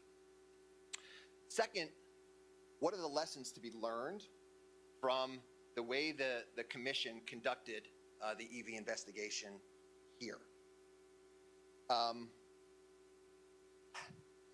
As a nerd, who's somebody who has studied anti-dumping CVDs for a very, very, very long time, I'm just fascinated. How did they come up with these numbers, right? Because we all know now that the way China subsidizes, quote unquote, under what would traditionally be the countervailing duty procedure, is not just simple government payments to firms that are transparent and you can easily count them in some way, right? It's some combination of policies. It may be free land, right? It may be access to subsidized credit. It may be local content requirements, right? Their whitelist policy, right? There's a combination of interactive policies, but none of which leave an obvious paper trail to be able to compute these kinds of numbers. So how did the EU do it in this particular instance, and what are the lessons learned there? In the economics research literature, we're starting to see some really exciting research to try to frame this kind of question and to try to put some numbers on it from an economic perspective. And so what I have in mind here is shipbuilding, right? This amazing paper by Mirto Kalapsidi at Harvard and her co-authors, or the recent work by Penle Giabarek at Wisconsin and her co-authors on EVs and batteries in the supply chain there. And what they essentially do is they build structural I/O models in economics. They get really detailed data about inputs and outputs. They recognize they're not going to have access to detailed inputs about the subsidies, but they sort of know about the timing of the subsidies. And given the way that these models work, they can back out estimates of the size of the subsidies, given their timing, right? Well, that's a really exciting, informative approach that economists have come up with to be able to deal with this kind of challenge. Do we see any sense that the Commission or other trade defense instruments authorities might develop something like that? Probably not, right? So how did they do it here? Is it a lot of reliance on third country benchmarks? That's really like the Commerce Department has historically done in the United States. That's controversial in and of itself and lends to lots of discretion. It's relatively difficult to do. But in any case, you know, what are the lessons learned from how the EU did this in this particular instance? My own conversation with EU officials after they went through this is I asked, you know, could you do this again? And there was sort of like a, that was so hard. We can't do that again, right? And so if you think, wow, this is just one industry, there's going to be lots and lots of industries like this in which you might want to have to do these TDI investigations. How do you set up an institutional infrastructure if you're the Commission and to try to do so in a WTO consistent way, right? This is a really, really challenging set of questions.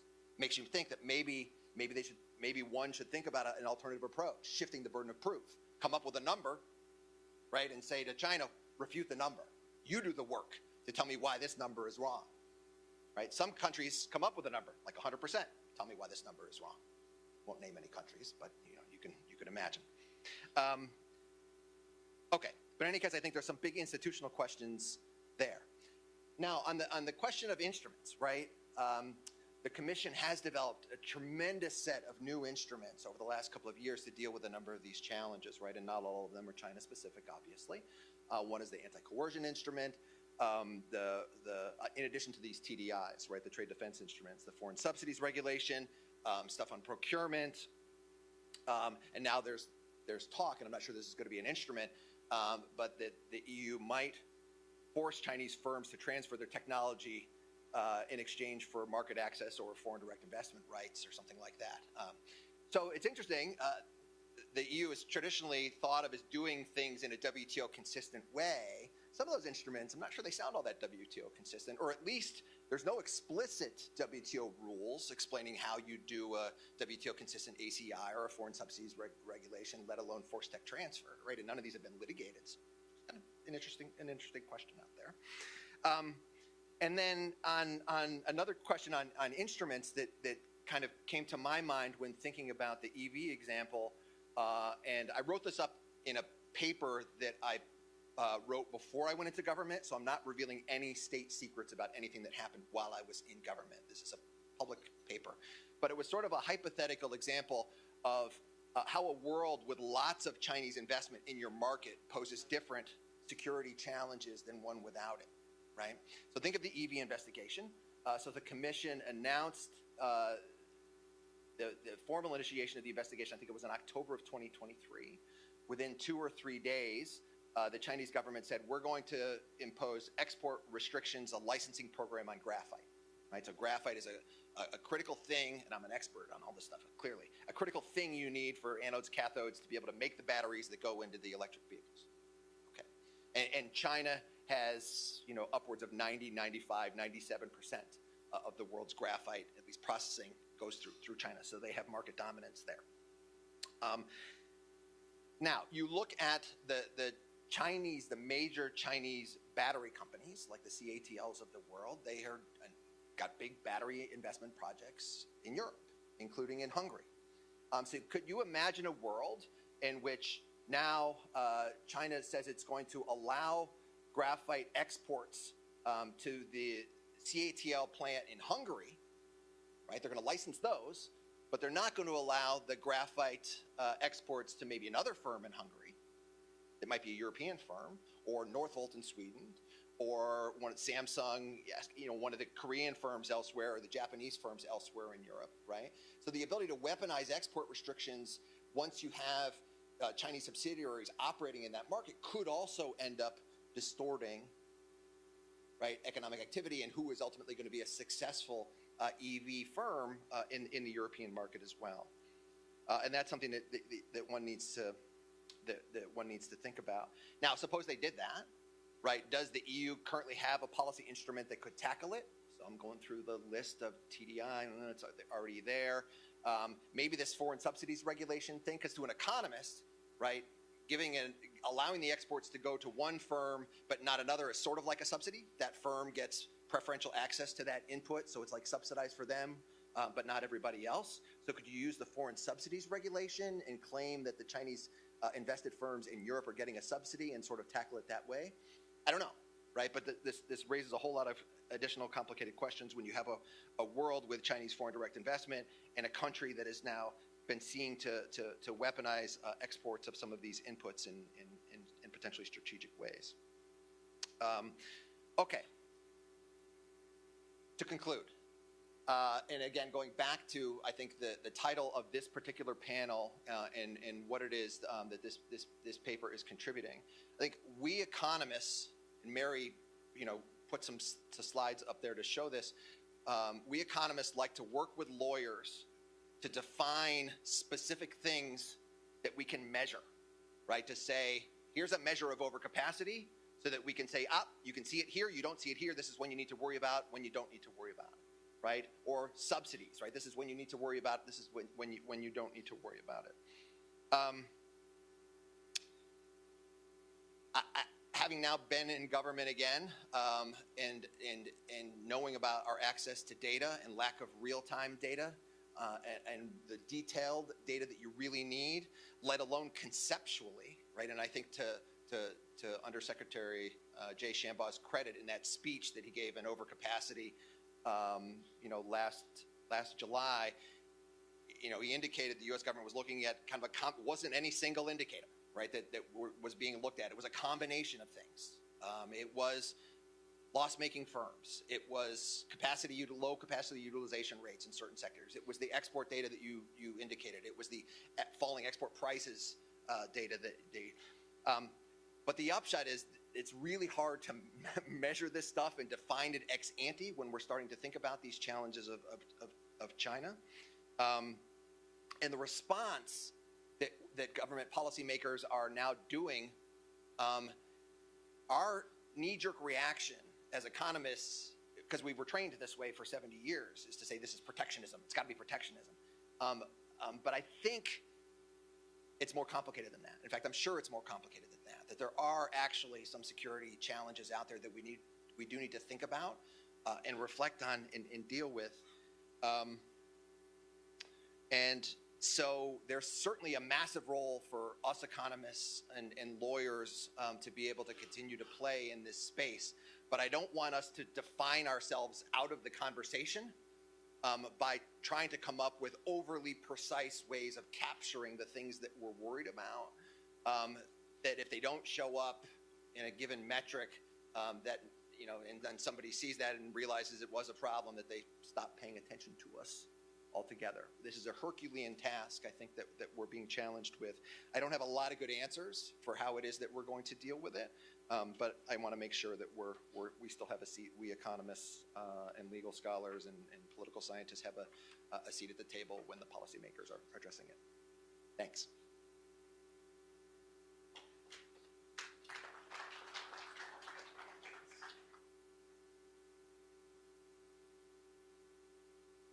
Great, we'll move to the Q&A. If I could ask the panelists to take their seats up on the stage.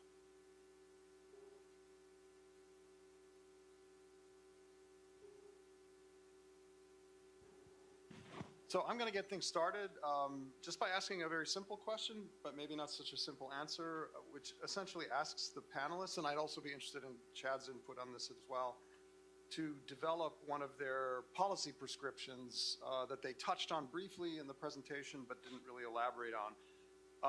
You all state very categorically that without allies, the U.S. approach to China, which revolves around tariffs and technology restrictions, cannot work, which then suggests that the U.S. is going to need allies, whether the current administration realizes that or not at this point.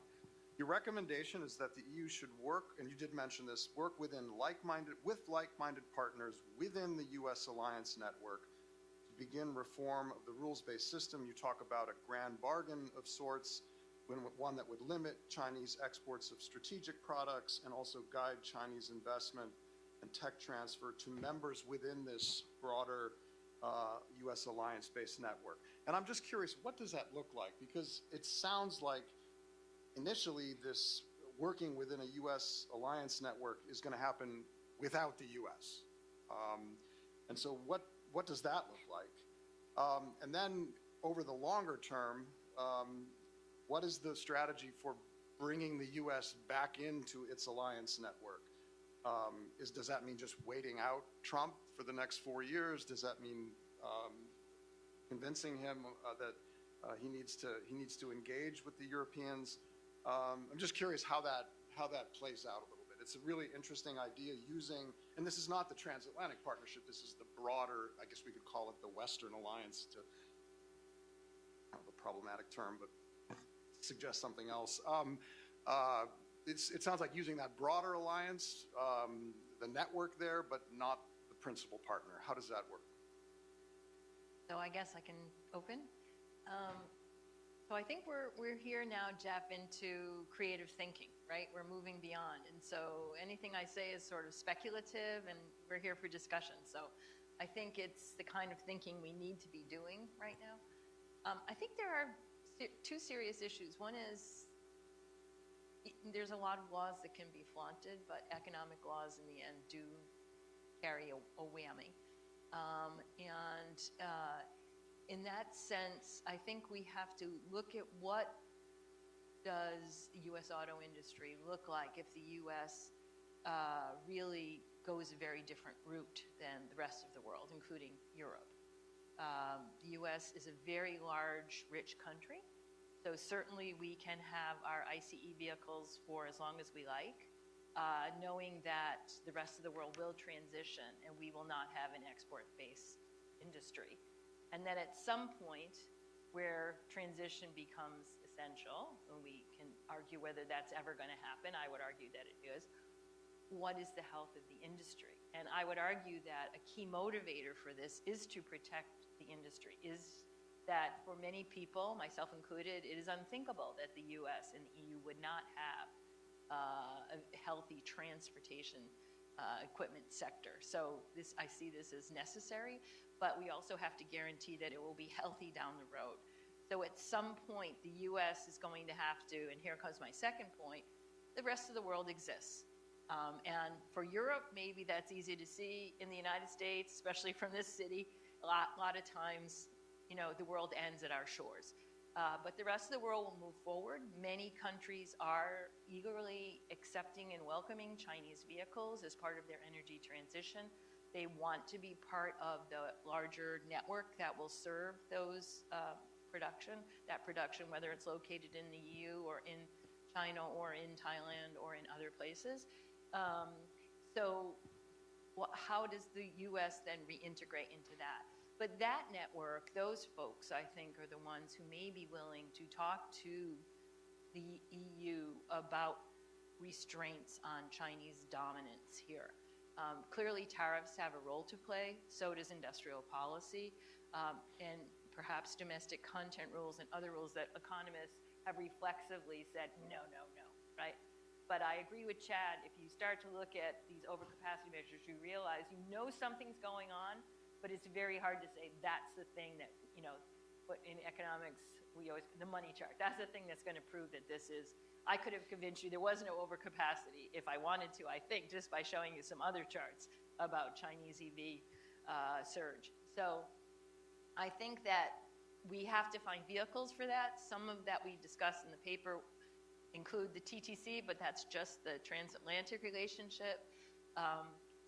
But clearly G7, and to echo something that, of course, I am good friends with Jeff Schott, and he's often talks about the CPTPP, the EU applying to join the Trans-Pacific Partnership, joining together, not just with Japan, but also welcoming in South Korea into that framework and developing new frameworks, but making sure that it's an open agreement and that the U.S. could join in the future.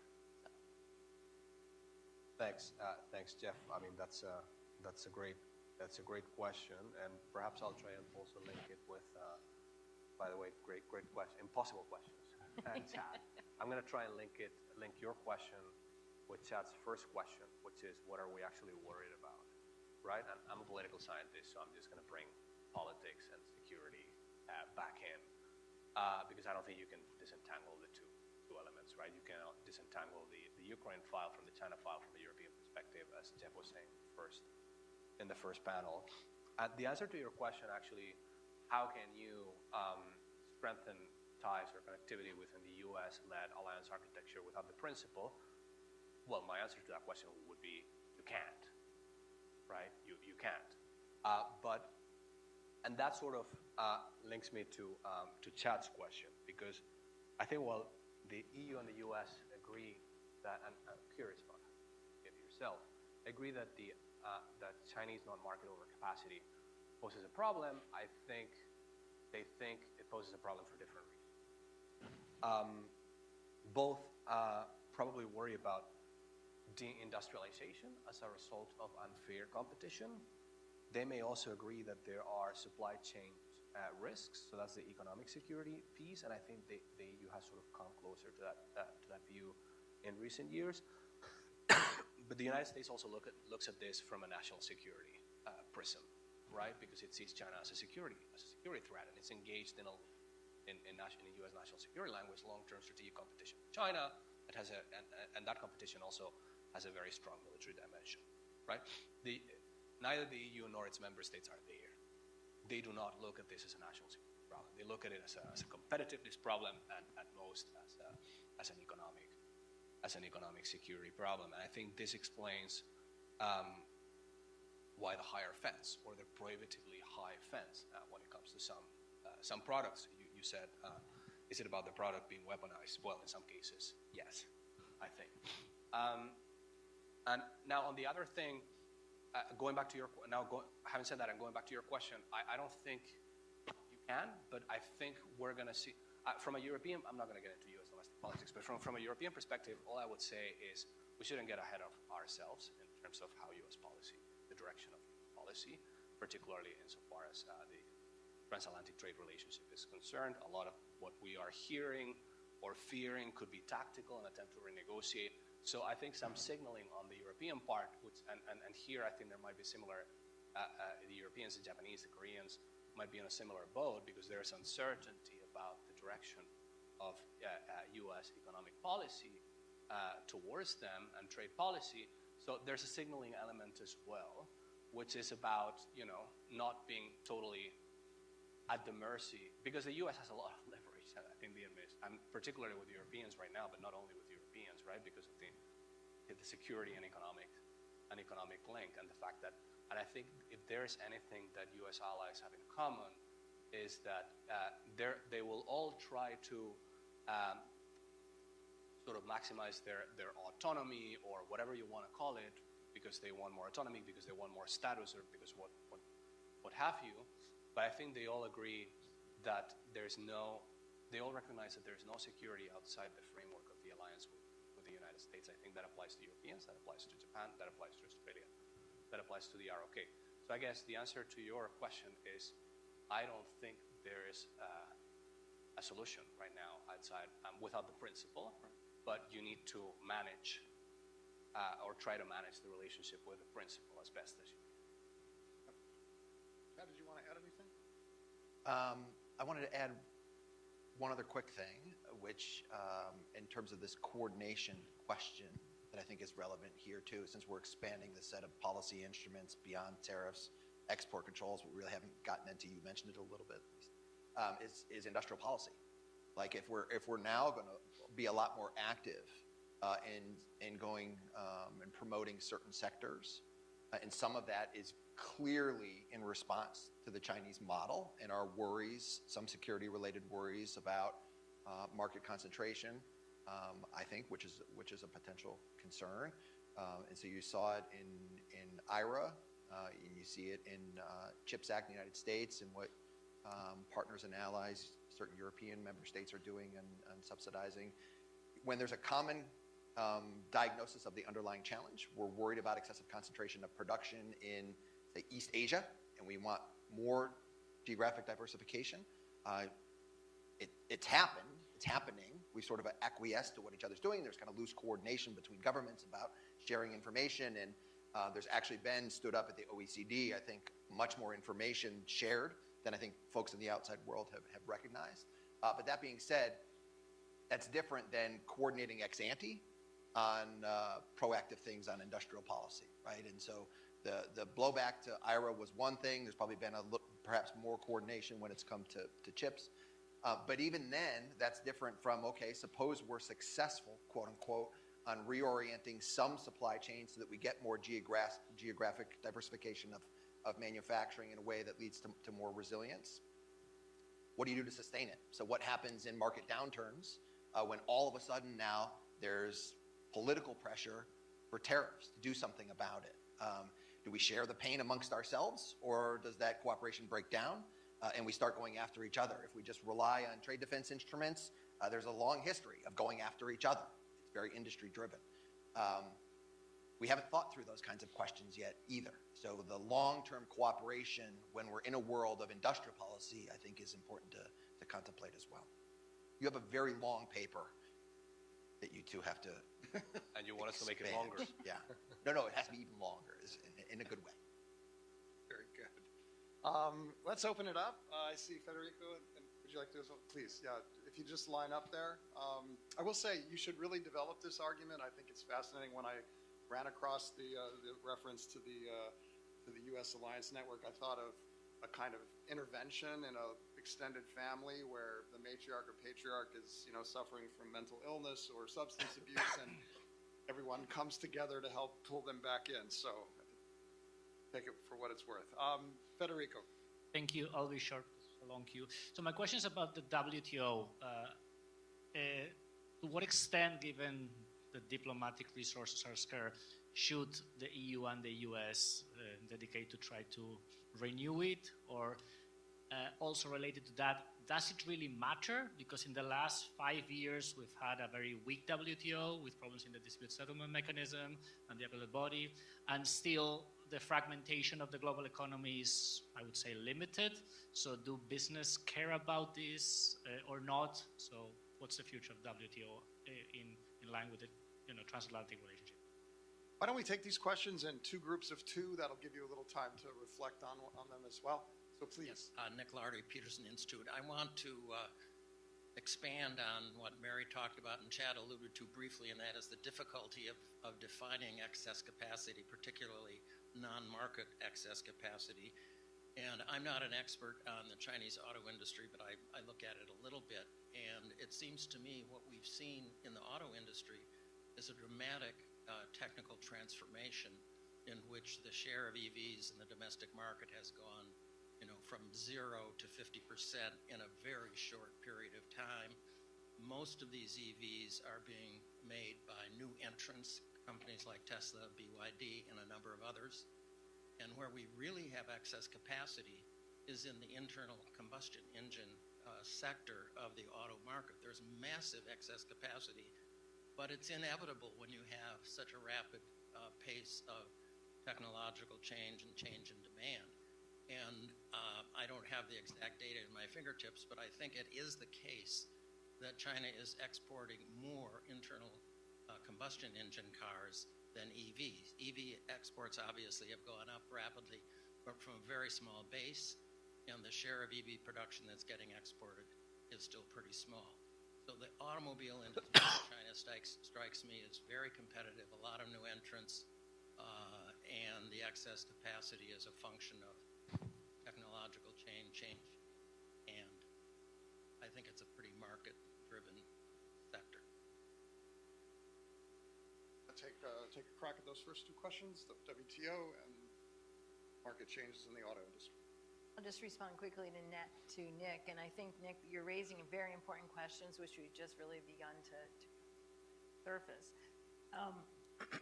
In terms of Chinese difference between the PV solar case and the EV case is actually that China's domestic consumption of EVs happened at the same time. And so you saw this incredible market penetration of EVs in the Chinese domestic market. That was completely different than what happened in PV solar, where virtually no solar was installed in China until about 2010, 2011, or past there. So really very different pattern. But it does invoke some of the same fears, unfortunately. And as far as the ICE vehicles, it's an excellent point. I think we should be doing more digging to see what the numbers are there. So on the first point about Federico and fragmentation hasn't happened, so why do we care about the WTO?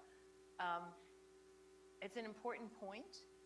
I think that if we are serious about de-risking the global economy, though, we do need to have some way of steering private firms who actually at the bottom of this make these global value chains. And that does require state intervention. So it could be in the form of plurilaterals or groupings. We talked about the CPTPP, but some way to reduce the risk of investments outside China, recognizing that other countries, at least in the short run or even the medium run, are going to be much higher cost locations. So the governments have an important role to play in de-risking, and that does require alliances. Oh, go ahead. I'll just say, I mean, these are more like economic policy questions, but perhaps something sort of following up on the previous iteration. Obviously, in Europe, everyone's worried about U.S. tariffs and the prospect of some sort of trade war, whatever you want to call it, right? And the President Trump seems to have a particular interest, it seems to me, in Germany and the German automobile sector, right? Which is basically a European automobile sector, right? Because it's fairly integrated in terms of the supply chain.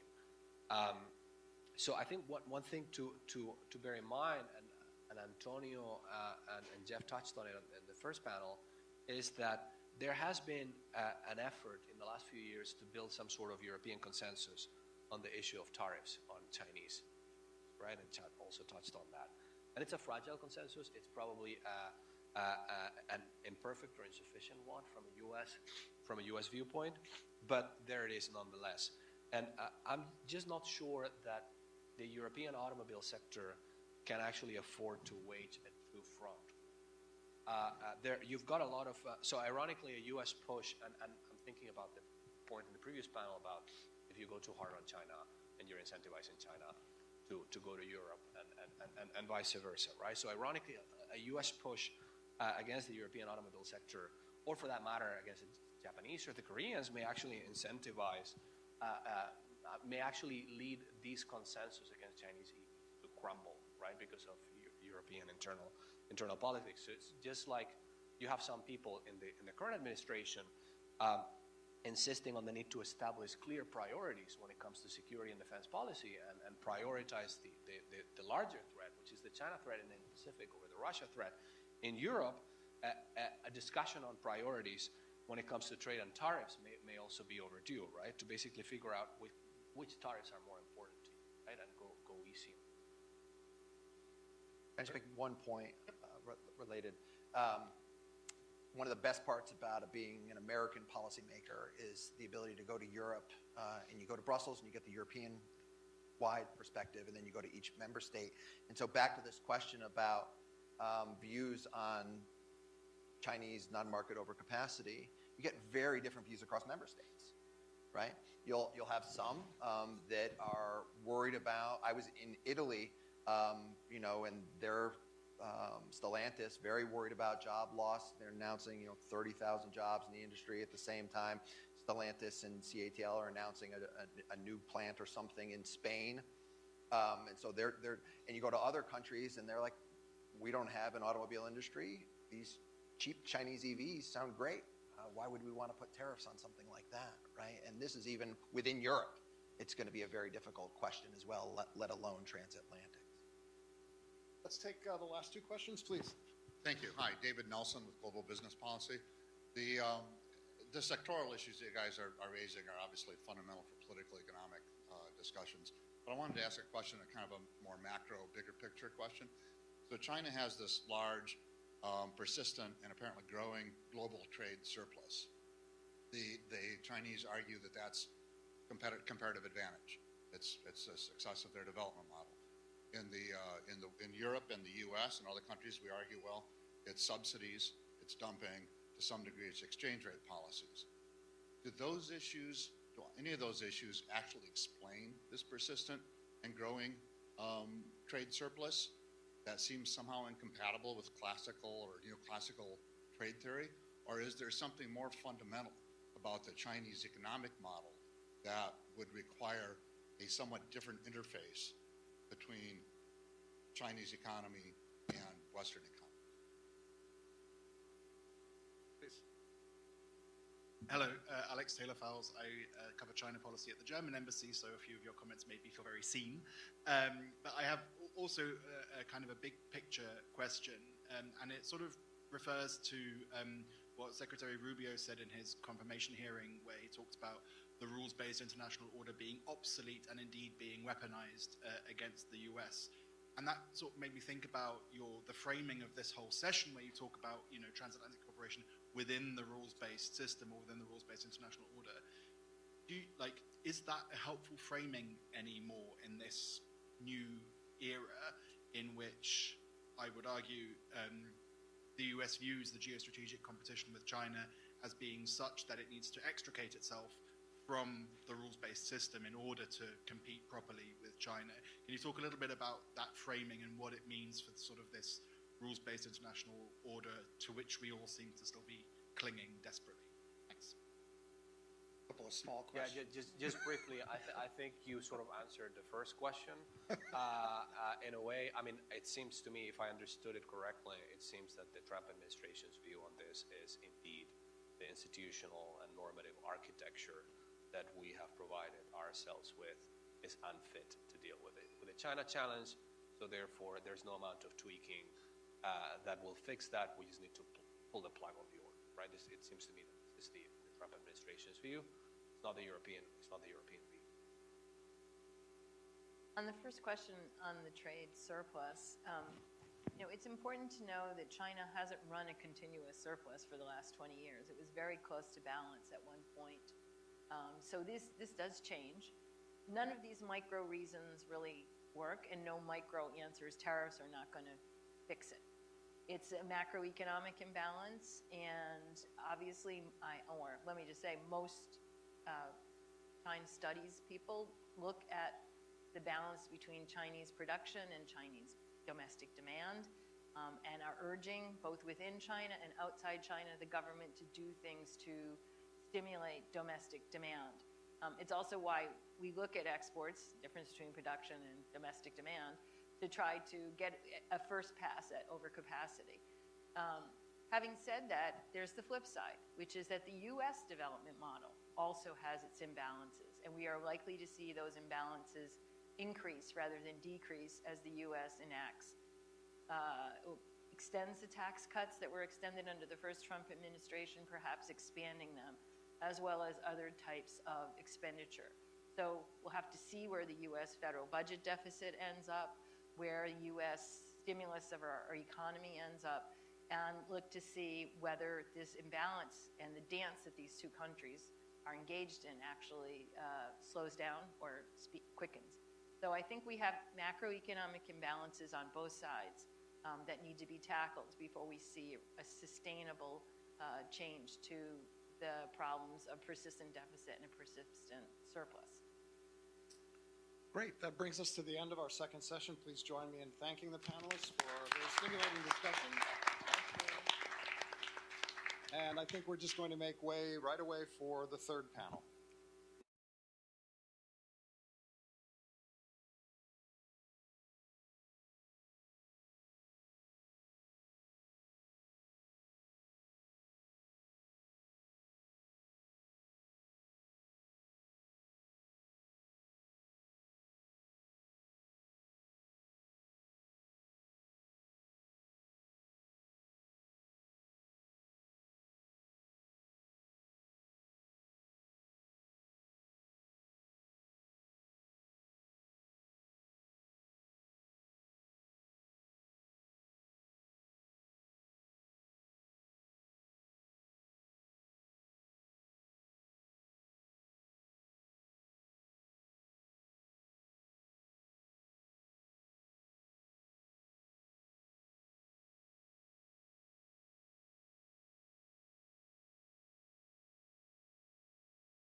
We're going to start the last panel.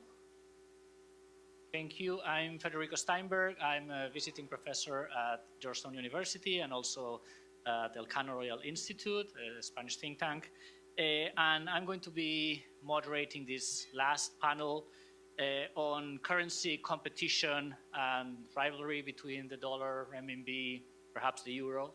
This is a topic that has been discussed for many years, but perhaps the issue of international reserve currency status and currency competition is becoming even more important for two reasons. The first, that the global economy is more multipolar, so people are asking if the currency system should be more multipolar or not.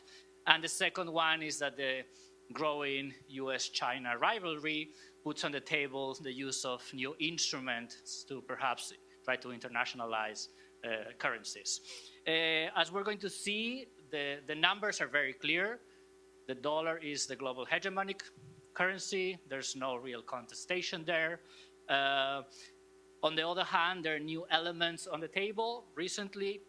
The first one is perhaps the strategy of the Chinese to internationalize the renminbi, particularly on trade issues, and this has shown some increase in the use of the renminbi, particularly in trade with countries closer to their sphere of influence.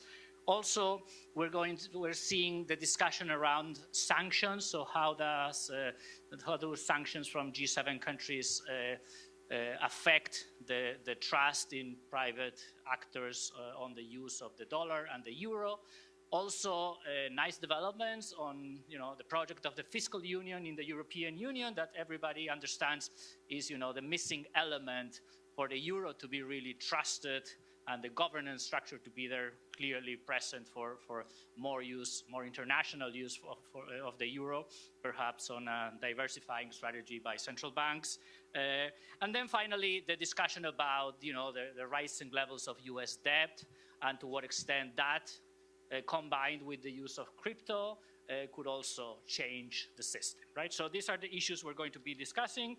And we have a paper as well written by Lucas Spielberger and Martin Czersempa, and then we're going to have a discussant, Dong He. Let me briefly introduce them. So Lucas is a postdoctoral researcher at CSDS in Brussels. He's an expert in international political economy and in particularly on financial issues and the Chinese swap lines that he's going to be discussing as part of this paper. Martin Czersempa is a fellow here at the Peterson Institute. He's also a China expert. He has written extensively on the financial reforms of China, financial regulation, also export control. So he has some things to say on previous papers as well. Currency competition, and he's going to be spending some time in Europe as well. So he's going to be also looking at the European perspective. And last but not least, our discussion is going to be Dong He. He's the Deputy Director of the IMF's Capital Markets Department. He's responsible for global financial stability, which is a big issue, particularly on the discussions about cryptocurrencies and central bank digital currencies in relation to the standard currencies. And also, he has worked on digital money and payments and financial market infrastructure. So let me introduce first, Lucas, you can come first. Thank you.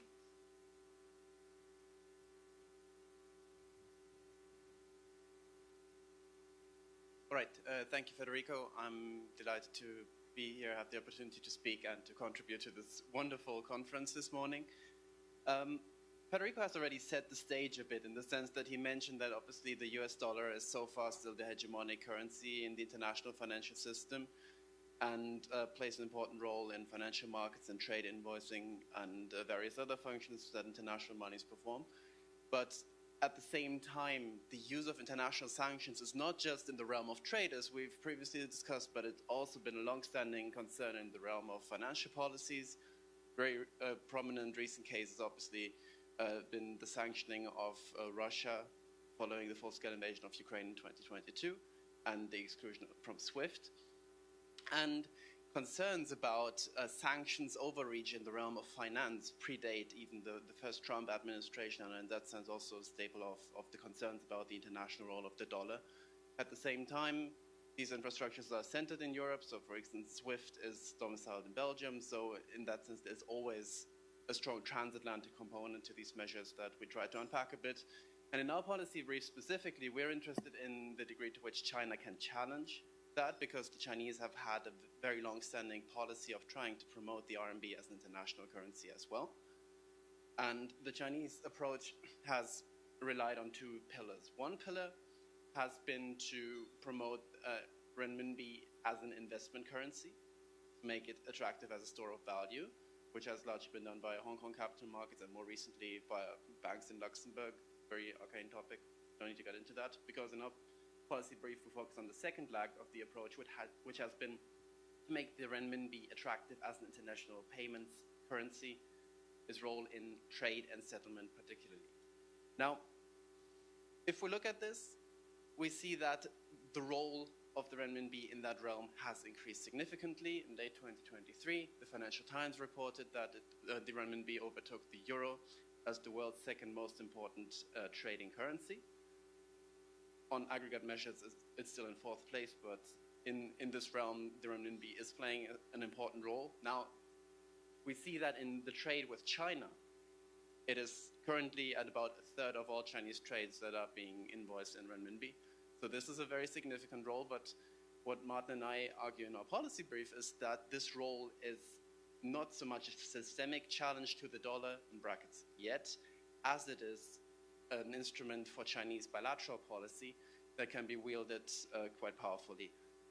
This can be seen in this chart. This shows bilateral trade between China and the Russian Federation and the invoicing of that. And what we see here is that imports from China to Russia, or Chinese exports to Russia, have since 2023, more than 50% of them have been invoiced in renminbi.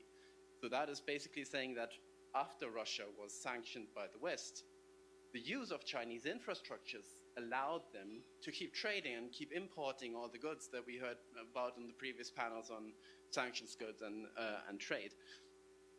Basically, the financial infrastructures made all of these trades possible after the West tried to exclude them from financial infrastructures. And what Martin and I look at in our policy brief are specifically three strategies that the Chinese have pursued to promote the renminbi as an international currency. And again, our overall thrust that we argue is that this has been not yet a systemic challenge, but it has definitely had impact in bilateral currency statecraft that Chinese have been able to employ. Now, my section in the policy brief looks at the topic of central bank swap lines. Central bank swap lines are basically a very simple instrument between two central banks. One central bank lends out its own currency, the other central bank provides its currency as collateral. These have been very prominent in US external foreign policy since the global financial crisis, when obviously the Federal Reserve backstopped the global financial system by means of these swap lines, have been reactivated in March 2020 to the tune of, I think, $600 billion. So it is a very sizable instrument that can, if the Fed does it, basically backstop the global financial system. Now, the Fed has swaps with about 14 central banks and has standing swaps with 5 other central banks that are really at the center of the global financial system. By comparison, the People's Bank of China currently has swaps with more than 40 central banks. So the Chinese have pushed these swaps very, very aggressively, especially after 2014 as an instrument to foster the RMB as an international currency. And initially, the idea behind that was to make it more attractive for trade invoicing. Well, basically saying to a country in the Chinese neighborhood, if they were trading with China in renminbi, that through that swap line, they would be able to receive renminbi liquidity if they needed that to settle some trades with China. Now, this has been studied quite extensively because this program has been going on for a while, and the overall conclusion is that it might have had a small effect, but definitely not been an astounding success in terms of promoting the role of the renminbi in trading. But another role that has emerged more gradually over time is that these swap lines have been used as an instrument of bilateral diplomacy as a tool of bailouts. So here is one of the most egregious cases, which is the swap line that the People's Bank of China has entertained with the Central Bank of Argentina, where we see that after 2014, the Argentines have been drawing on this swap line basically on a constant basis. And I may remind you, that was a time when Argentina was undergoing a sovereign debt restructuring, and they were struggling to negotiate something with the IMF. And we see in the very right-hand column that Chinese credits at some point made up more than 50% of the level of Argentine foreign reserves. Now, this raises a couple of questions. First of all, how much interference from that side do we tolerate when it comes to undercutting the global multilateral financial system, right? Because there's an IMF program going on. Argentina was in a sovereign debt restructuring, and obviously this was being undermined, particularly after, in 2015, the People's Bank of China did not just lend in renminbi, but they also lent in dollars. So they really used these swap lines as a tool of keeping the Argentines afloat. And the other question is how the Fed and the ECB will, in their policies, respond, because so far our impression has been that the Fed and the ECB have both looked at swap lines much more from a perspective of ensuring financial stability at a systemic level, rather than using them instrumentally at the bilateral level. So this is one reflection that might be taken away, but now I'll hand over to Martin to discuss the other two elements.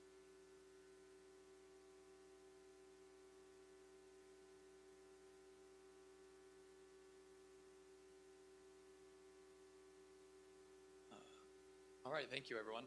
So you've already heard a lot about the role of the US dollar so far. I'm going to talk a little bit about the plumbing that makes that possible and China's potential ways to replace the plumbing. Don't worry, you won't have to get your hands dirty. I've already done it, going really deep into the details, and will hopefully tell you what you need without any sort of mess.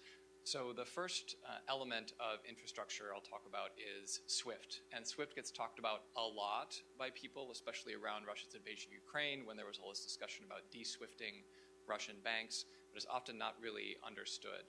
SWIFT is only a messaging system, which means it doesn't actually move money, but what it is effectively it's a system of messages and then standards around what's in those messages that allows banks to talk to each other. And if one says, send money over here, they know that that's actually a legitimate order. They can automate systems around that to make payments be very efficient. And that, as Lucas mentioned, is not based in the United States. It was pointedly supposed to be a neutral infrastructure based in Belgium, and it processes payments, sends payment messages for dollars and also in renminbi and many other currencies. The other system is called CHIPS, and that is the Clearinghouse Interbank Payment System in New York. And the reason for this importance, this is probably one of the largest payment systems in the world. And effectively, if you're taking payments in dollars, you have to know that those dollars actually exist. So unless you're doing it in New York in this system, which has backstops from the Fed, you can't necessarily be sure that someone sending you dollars actually has those dollars. And really, it's this system, the latter, more than SWIFT, which gives the U.S. this extraordinary sanctioning power. And what that means is, having these infrastructures be something completely indispensable for using dollars, which is indispensable in the global financial system and trading system, means the U.S. can put conditions on access to that infrastructure. So that allows the U.S. to say, for example, we're not just going to sanction North Korea, but if a Chinese bank helps North Korea, then we can put what are called secondary sanctions on that bank, say Bank of Kunlun, and then in effect, then we can say anyone who does business with Bank of Kunlun will also be sanctioned, and you can kind of extend it ad infinitum. And what that means is generally any international business or bank that needs to deal with US dollars is going to effectively say that any institution on the US sanctions list are radioactive. So why does this matter for China? Well, China has seen how its trade with Russia has been severely disrupted by the U.S. sanctions on Russia, especially when the U.S. began to talk about imposing these secondary sanctions on Chinese financial institutions that would be helping Russia. So there's evidence that Chinese banks have pulled massively back from facilitating trade with Russia because they're so afraid of getting themselves sanctioned. And that makes them want to make sure that if they were at some point the target of sanctions in the future, they want to be able to continue to trade with the rest of the world, maybe using renminbi, if they no longer have access to the US dollar because of those sanctions. And this is a point I think is really interesting, is that Europe has had some of the same complaints about the United States as China has. When Europe wanted to do trade with Iran, but US reimposed sanctions on Iran, they tried to work out an alternative payment system that would allow them to continue to trade, to not allow the US to stop that, but they were unsuccessful, in part because of this extraordinary reach of sanctions.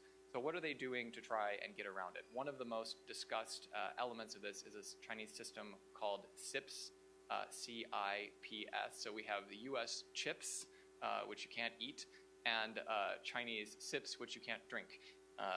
And I'll talk about SIPS. So what's very interesting, SIPS is both more and less than SWIFT. And what I mean by that is that SIPS is more than SWIFT in that it is not just a messaging system, it actually also moves money across. It's called clearing and settlement, the other elements. So a bank sends a message, let's send this money. They batch together generally a lot of small payments by their clients, and then big money moves around. This system can do that. So it is much more than SWIFT, but it's also less than SWIFT in that most of, if not all, of the international participants in this system, this international payment system that uses the renminbi, are actually using SWIFT to send messages, payment messages to each other. So it doesn't replace SWIFT. It actually kind of supplements and works together integrated with SWIFT. And thus, I think it's kind of the opposite of the Russia approach. Russia was Fortress Russia. After the initial round of sanctions, it said, let's isolate ourselves completely from the rest of the global financial system, not use SWIFT, not use these other things. We'll have our own systems. And I think the Chinese have taken away, reading some of their commentary, that actually was counterproductive. It made it very easy to impose financial sanctions on Russia, made it less costly. Whereas instead, China has what I call the bear hug approach. You call it the panda hug approach, which says get yourself super tightly integrated, so if they try to blow up China, they'll blow up themselves. You raise the cost to the imposer of sanctions. So SIPS volumes have gone up massively since the Russia invasion. You can see that there isn't actually that much growth in the volume of using renminbi payments through SIPS before the invasion, but then there's a large amount and then it starts to stagnate again. So it's risen quite substantially, but it is a drop in the bucket compared to SWIFT. I wish I could show you the volumes of SWIFT transactions and but they don't actually tell us how much money is moved and how much of that is. They do tell you how much is in renminbi, and that number has gone up somewhat, but renminbi is still quite a bit behind. So SIPS so far is not really an alternative to SWIFT, not really to the US dollar either. And in part that's because about 3/4 of China's trade is still settled in currencies other than the renminbi, and most of that is in dollars. So China remains and will remain in the near future heavily dollar dependent, even though it wants to do some diversification. Now, central bank digital currency subject has been really hot for a long time. You can see that the chart on the left, this is from a survey of central banks by the Bank for International Settlements, looks at how many institutions, central banks that they survey are engaged in work related to central bank digital currencies. And that's gone up quite substantially, but you can also see it beginning to plateau.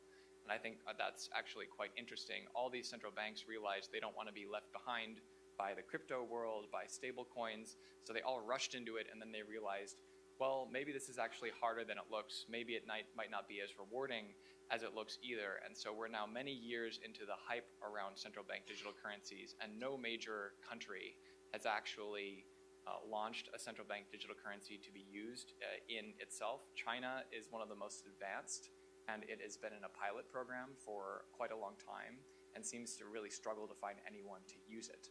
What we care about, though, from the dollar perspective and the transatlantic perspective is not whether someone in China buys their breakfast with ECNY versus Alipay, but whether this actually represents a new way of handling payments at the wholesale level between central banks. May there be a system like mBridge, for example, that the BIS, Bank for International Settlements, was working on with China and some other central banks that would not need SWIFT and would not need the US dollar and would transact directly.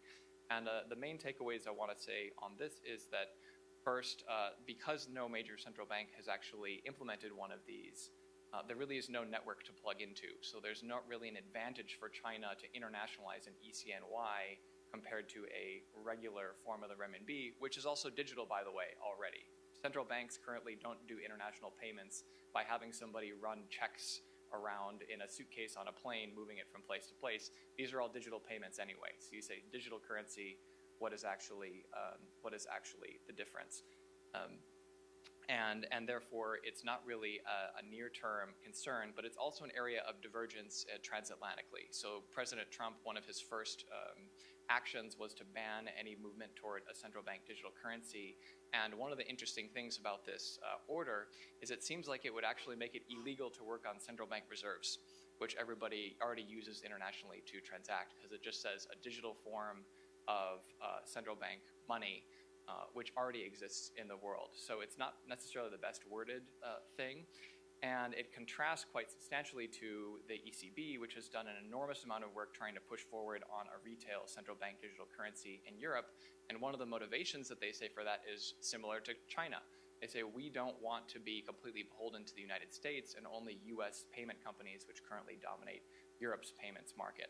So you could imagine right now, not much risk to the dollar, but in the future, a system in which maybe Europe and China would be able to transact central bank digital currency to central bank digital currency, and the United States doesn't have one. Leave there. Thank you.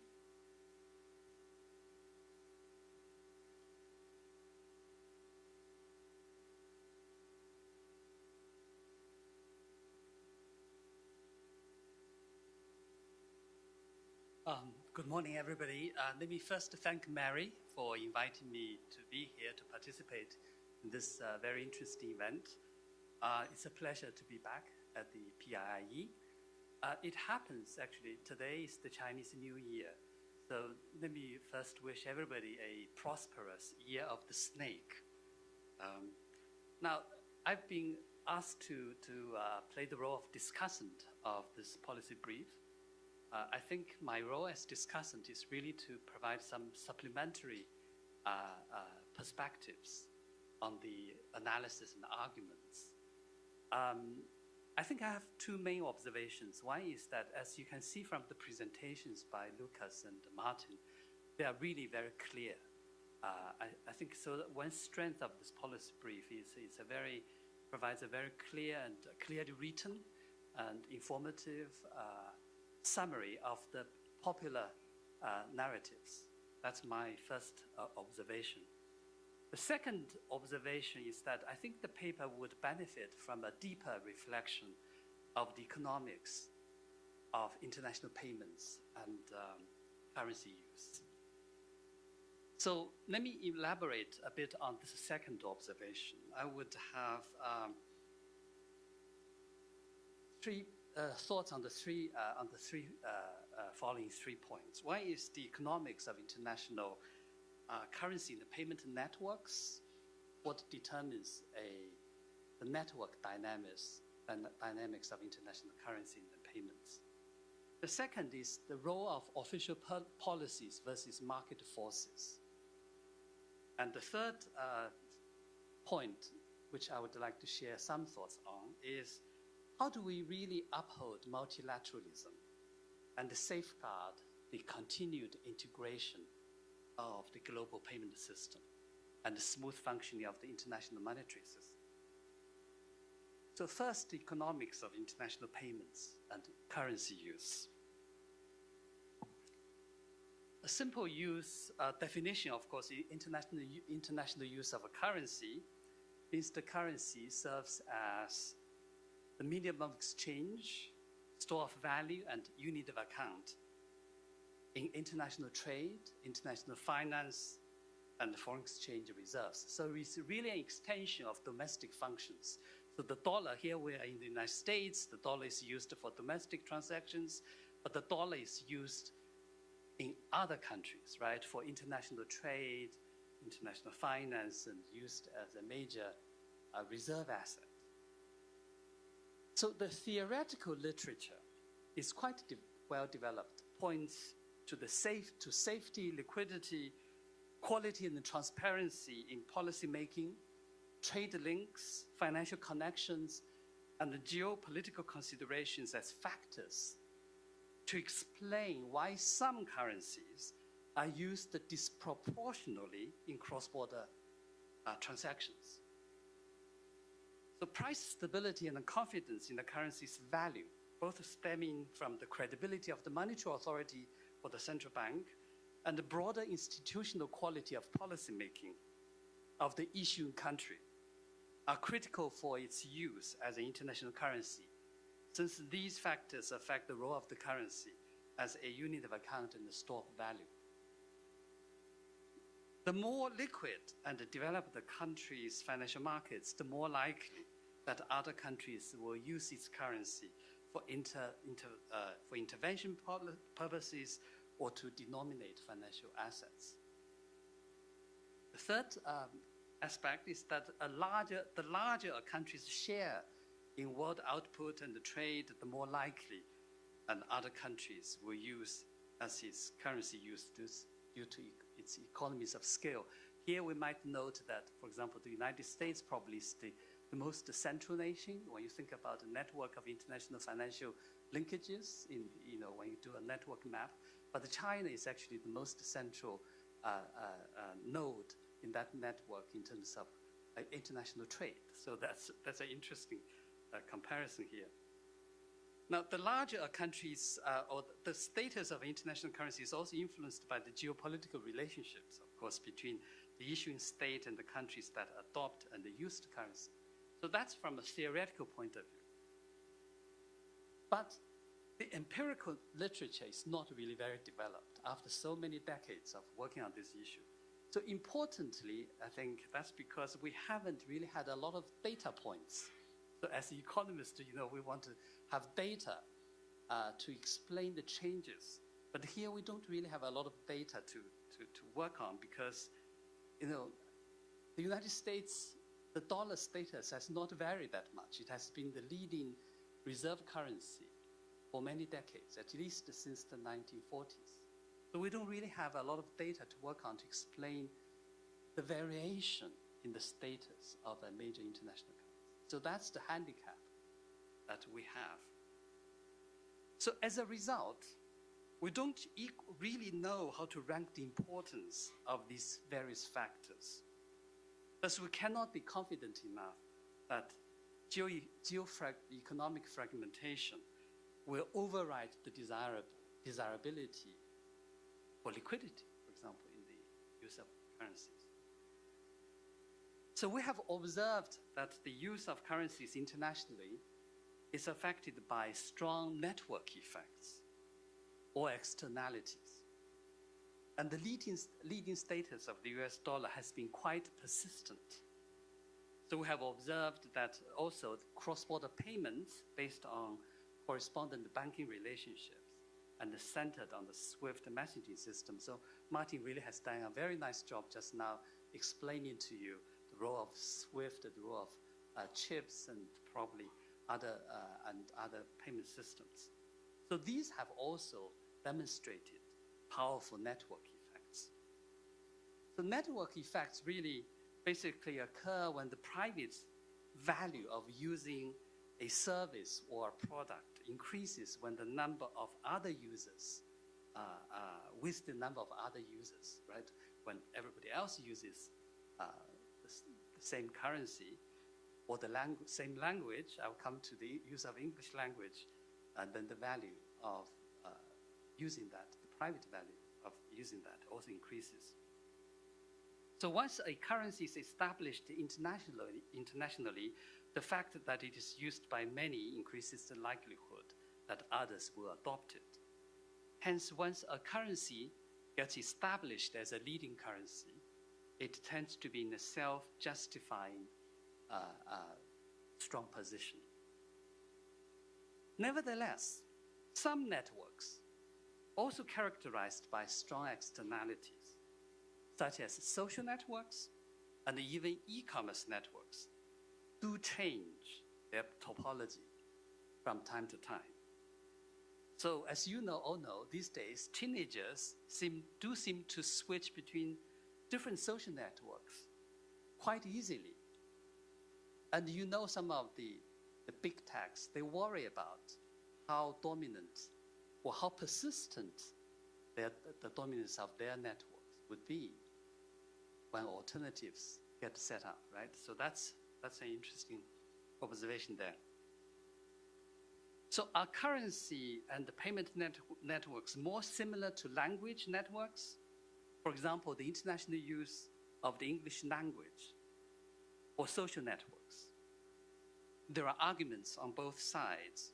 Some argue that technological breakthroughs, such as development of real-time translation devices, like a Google Translator or ChatGPT on your phone whenever you visit a foreign country, would that reduce the dominance of the English language?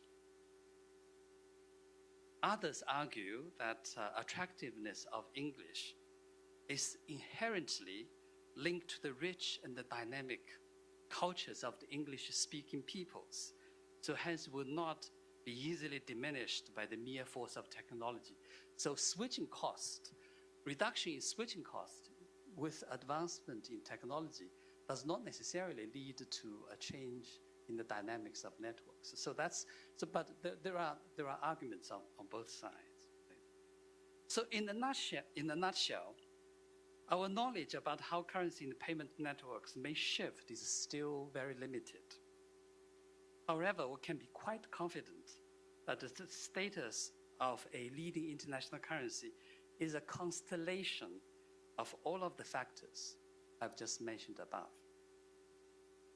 So my second point is about the role of government policies versus market forces. It's very challenging to target the maintenance or the promotion of the status of one's own currency as the premier international currency. The argument is closely related to the argument above. That is, we don't really know empirically what policy instruments would be effective in directly encouraging the international use of currency. So, for example, if you talk to colleagues in the central bank, you would say that monetary policy works because we understand the relationship between instruments and targets, right? Here, so we don't really have a very good grasp between instruments and targets. While being a major international currency does bring certain benefits, for example, allowing the issuing country's firms and households to better manage risks, it could also incur costs, such as larger and more volatile capital flows, which could complicate domestic policy making. So whereas in comparison, maintaining an integrated, safe and resilient global payment infrastructure is a worthy public policy goal. So in any case, whether or not a currency is used extensively for international transactions, I believe is primarily determined by market forces. The choice made by market participants, so millions of households and firms across the globe in their transactions, they lead to their choices lead to a general equilibrium outcome that we see at the aggregate. So seen in this light, renminbi internationalization is probably more a process of dismantling ex-ante restrictions against its international use. As you know very well, China has had pretty restrictive restrictions on international transactions, or particularly on the capital account. So basically, the Chinese authorities started to remove restrictions against the use of renminbi in current account transactions since 2009, and have gradually expanded the scope for the use of renminbi in financial account transactions. Still, many restrictions remain in place. So what is the role of the official sector? So my third point touches upon of what are the main elements of a policy package to ensure efficient and safe cross-border payments, even in an environment of rising risks of geoeconomic fragmentation. I guess that's the theme of this conference.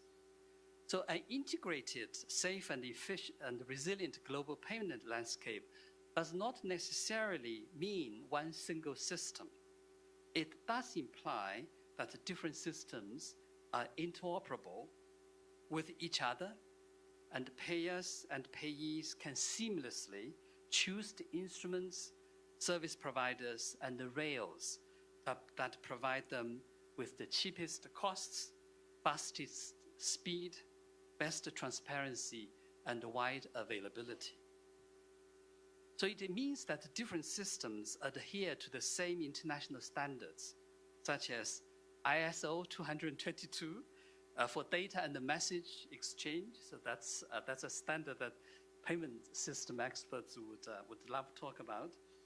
And the principles for financial market infrastructures for risk management, that is the standard set by PFMI, by the CPMI, so that's Committee for Payments and Market Infrastructure of the BIS and IOSCO. And the recommendations, of course, of the Financial Action Task Force for Financial Integrity. That's a very important piece of the international standards governing payments and many other financial transactions. So that is, in fact, the goal of the G20 roadmap to enhance cross-border payments, launched in 2020.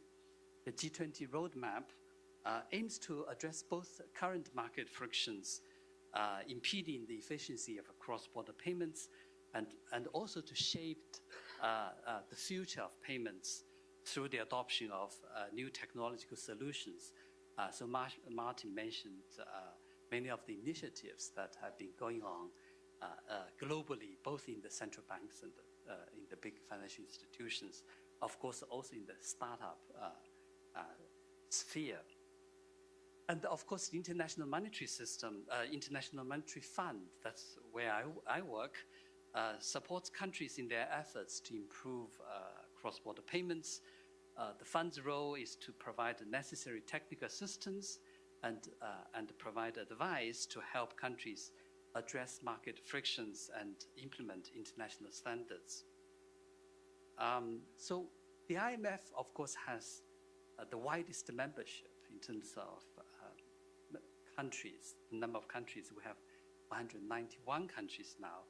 And, with a focus on macro-financial policies and experience in governance, the fund is really quite well positioned to facilitate discussions on designs of newer solutions such as platforms, financial platforms, and our report to the G20 published last year in October on financial platforms does exactly that. So as you know, financial platforms, actually Martin and Lucas mentioned quite a few of them in their paper. These are really digital infrastructures supporting the interoperability of money and assets, allowing peer-to-peer payments and trading. What is essential is that these different platforms to be interoperable with each other and have strong governance and wide participation. Of course, as you know, many of IMF member countries are also part of various different country groupings, gatherings, and fora. What matters is that they are all committed to promoting global stability and openness of international trade and the financial system, and cooperating to address global economic challenges. I think that if we have a common goal, then we have some common ground to ensure the interoperability and continued integration of the international monetary system. So with that, let me stop here, and of course, I'll be happy to take questions. Thank you.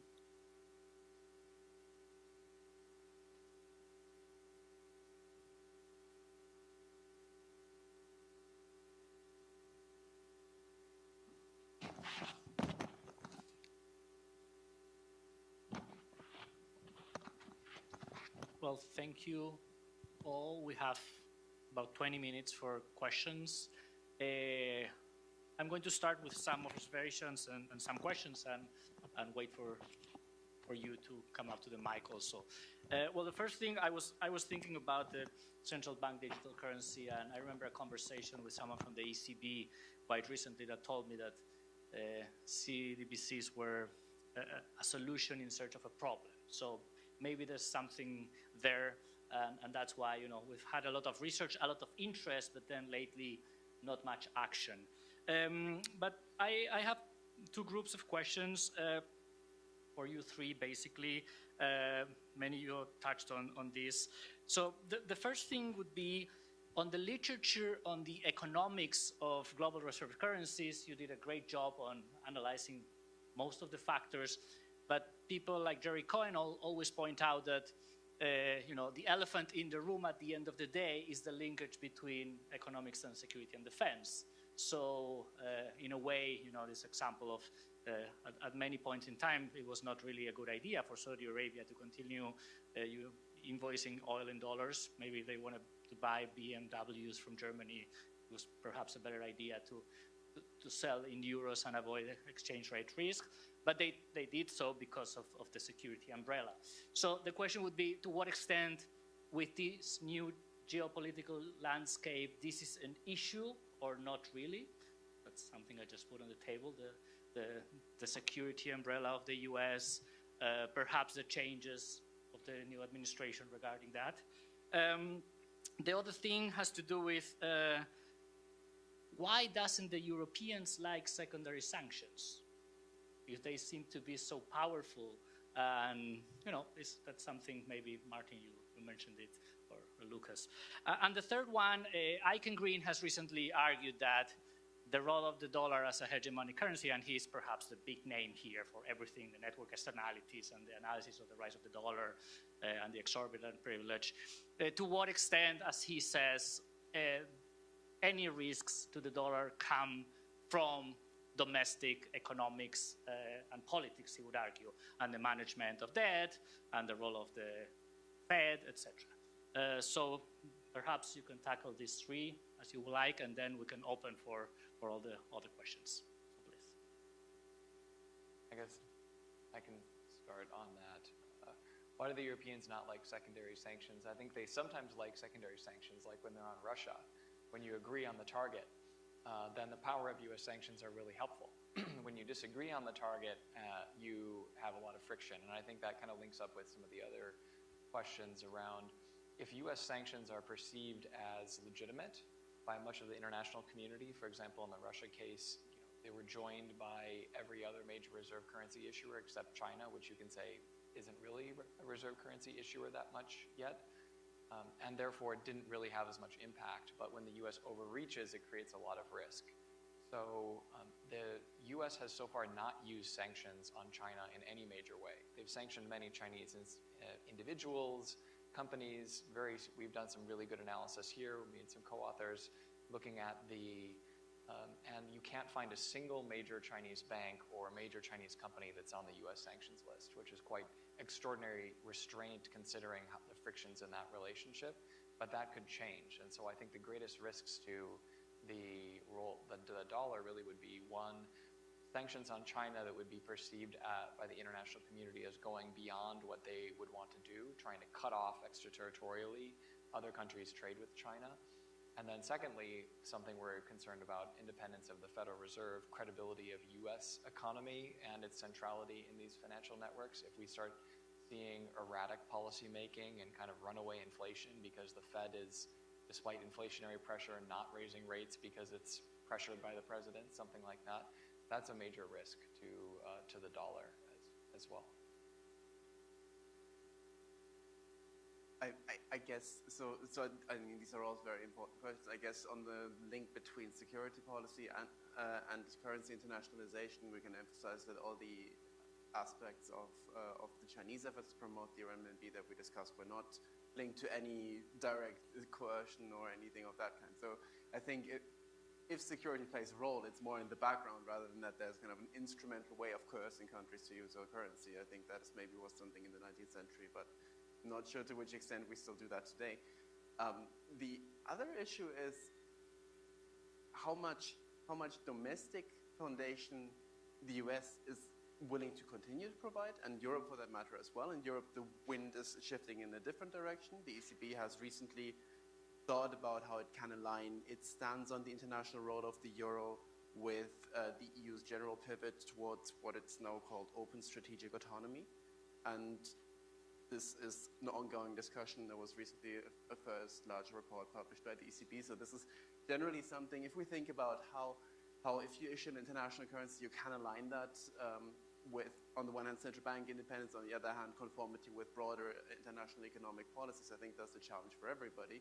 And then maybe the Chinese have gone a bit further in terms of coordinating these two than more liberal systems have been to this point. So I think on your question on the use of instruments for national security purposes, payments availability, I think one way to think about this is that what is important is to have a rule-based system and with minimum uncertainty. I think certainty itself or the ability to stick into rules, I think that's important for financial market infrastructure. So I think there is a set of international standards, for example, under FATF on recommendations of sanctions. So as long as these rules are followed, I think from an international payments system point of view, I don't necessarily see a great issue there, but it's important to follow the standard. I have one question here. Sure, Joe Gagnon, Peterson Institute. My question is for all the panelists, although it relates to a section that Martin talked about. And you talk about different metrics of the dollar's role with share of reserve currency, share of exchange rate settlement, share of invoicing, and the dollar's number one on all those metrics, but it's not above 90% on any of those metrics. It's often well below that. So there are other competitors that people aren't using already. My question is, if we imagined the role of the dollar and the euro on these metrics being reversed, so that the euro was number one and the dollar was number two, would that change the power of U.S. sanctions to any significant extent? That would be my question. And my answer would be no, not at all. And just make two quick points. One, on the SWIFT and Iran issue, it's not that SWIFT couldn't use euros to route transactions for Iran. It could. The problem was not a currency issue, but it was an ownership and participation issue of U.S. firms. U.S. firms are owners of SWIFT. They participate in SWIFT. And if U.S. law forced them to withdraw, that would be very disruptive. It's about the size and the presence of U.S. firms in SWIFT. Similarly, the CHIPS system that Martin mentioned in New York for foreign exchange transactions into dollars, well, you could imagine that if third countries did all their transactions in euros, which they could already, and it isn't much more expensive for them to do that, then they don't have to use CHIPS. What CHIPS really, where it comes into play is if anyone's doing business with a U.S. firm, if they want to make a payment to a U.S. firm or receive a payment from a U.S. firm, they're going to have to do some transaction into or out of dollars. And that will be true regardless of whether the dollar is at all an international currency. It could have a zero share in some of these measures practically. And people are still going to have to make payments to U.S. firms or receive payments from U.S. firms, which are very big. And that's the bite of the sanctions, it seems to me. But perhaps I'm wrong. Really good question. So if you think about the extent to which secondary sanctions apply, I think that's really right. So, if the US dollar goes down a bit and we have a multipolar world where the renminbi, let's say, go even further in your scenario and say the renminbi and the US dollar are kind of equal, you'd have to have this question of, are there enough firms that are willing to say, I will have no links with the United States and will just trade with China and whatever countries I can deal with that are using the Chinese system? Then there's limited ability to get around those sanctions. So I think that's often overly talked about. And then the ECNY is discussed as sometimes in the U.S. as, oh, this is a sanctions buster, but that's kind of a daring the U.S. Treasury to then sanction the Chinese central bank operating the ECNY. So really that becomes a political question.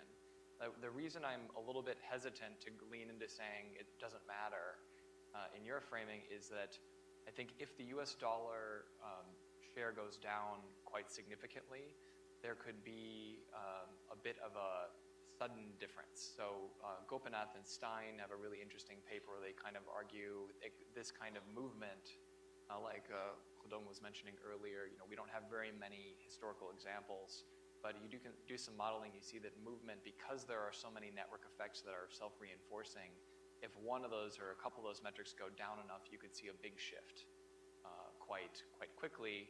And Eichengreen's work has shown that there was some fluidity between the dollar and the pound at different points. But if there's a lot less need to go through the dollar, because, for example, the dollar isn't sitting between, a transaction between Malaysia and Korea or between China and Indonesia like it is now, then there's a lot less visibility of the U.S. into those transactions. So the U.S. could still try to impose sanctions, but would it even know that the payment is happening? Not clear to me. So it would reduce a lot of U.S. power, and the threat of losing access to the U.S. would be a lot less potent, I would think, if there were readily available, cheap systems that could be used that were alternatives to it.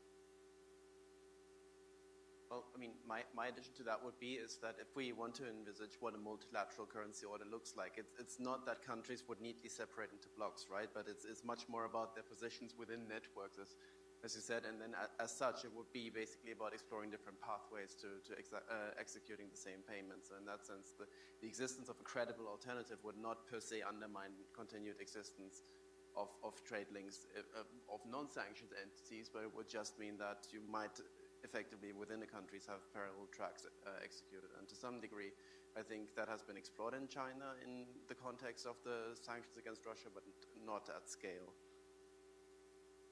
Have another question? Nick Lardy again, Peterson. My question is for Lucas on swap agreements. I know almost nothing about this, but my understanding is that they're kind of contingent agreements and they may be drawn down or they may not be drawn on. And my understanding from listening to your presentation, you were mostly, maybe exclusively talking about the agreements, and you didn't say very much that I heard about the extent to which any of these agreements are actually exercised. And my question is, what is that easy to track, and what does it tell us, if anything? Okay, well, yeah. So the swaps. On the Chinese side, there was recently a paper by Sebastian Horn and co-authors where they actually went through China's use of these swap lines. So they were very clearly year by year through which country drew on these swaps. So the main repeat users are Argentina, Russia, but also places like Zimbabwe and Laos. So it is all over the place. And actually the volume to which these swaps have been used, particularly since 2014, is quite considerable. I think it's more than $100 billion equivalent. Many of these swap lines, on the other hand, have languished unused, in part because the Chinese have swaps with the Bank of Canada or the ECB or the Bank of England, who don't really need that RMB liquidity if we think about it. But also because other smaller countries actually didn't need it for invoicing in renminbi as much as was thought under kind of this trade hypothesis, and that's why you've had the shift towards more use and bailout. But again, the way in which the Chinese have pushed these and linked these to trade, and very often you also have these announcements when a swap was set up, that they said we had set up the swap, and at the same time we create an RMB financial hub here in Budapest or wherever that happened. So very often it was also linked to financial diplomacy when it was done. And this is just very, very different from the way in which the Fed and the ECB have set up their facilities, if you think about it. Because for the Fed, it was always the main concern of providing liquidity to the global financial system and to global financial centers, right? And this systemic concern is in that sense less pertinent for the Chinese, who are much more concerned with basically using these swaps as a backstop to further efforts of making their currency attractive. Well, thank you very much. Another one. Sorry, Mary. Mary Peterson. Quick question. So we heard earlier about the issue of the U.S. Overall trade deficit and the Chinese surplus. And some observers point to the exorbitant privilege of the dollar and the need for the U.S. to run deficits for the international accumulation of dollar-based assets. So as someone who's a microeconomist, not a macroeconomist, Can we solve the imbalances and still have the dollar as the dominant currency and store of exchange function of the dollar? Thank you, Mary, for that question. It's a commonly asked question. So I think I would say really there's no direct linkage between your current account balance and the use of the currency as an international currency. So basically, historically, you could envisage countries like the UK or the US, when they provide international liquidity, it's really a financial intermediation at the national level. That's not actually required. You supply dollars or the British pound through the current account. So financial transactions themselves would be sufficient to provide the liquidity. So there's not really any direct relationship between the current account status and status of the reserve currency. And talk about it. Well, thank you. We are finishing on time, so I would like to thank the Peterson Institute, particularly Mary, for putting this together, and also our friends from Brussels coming over.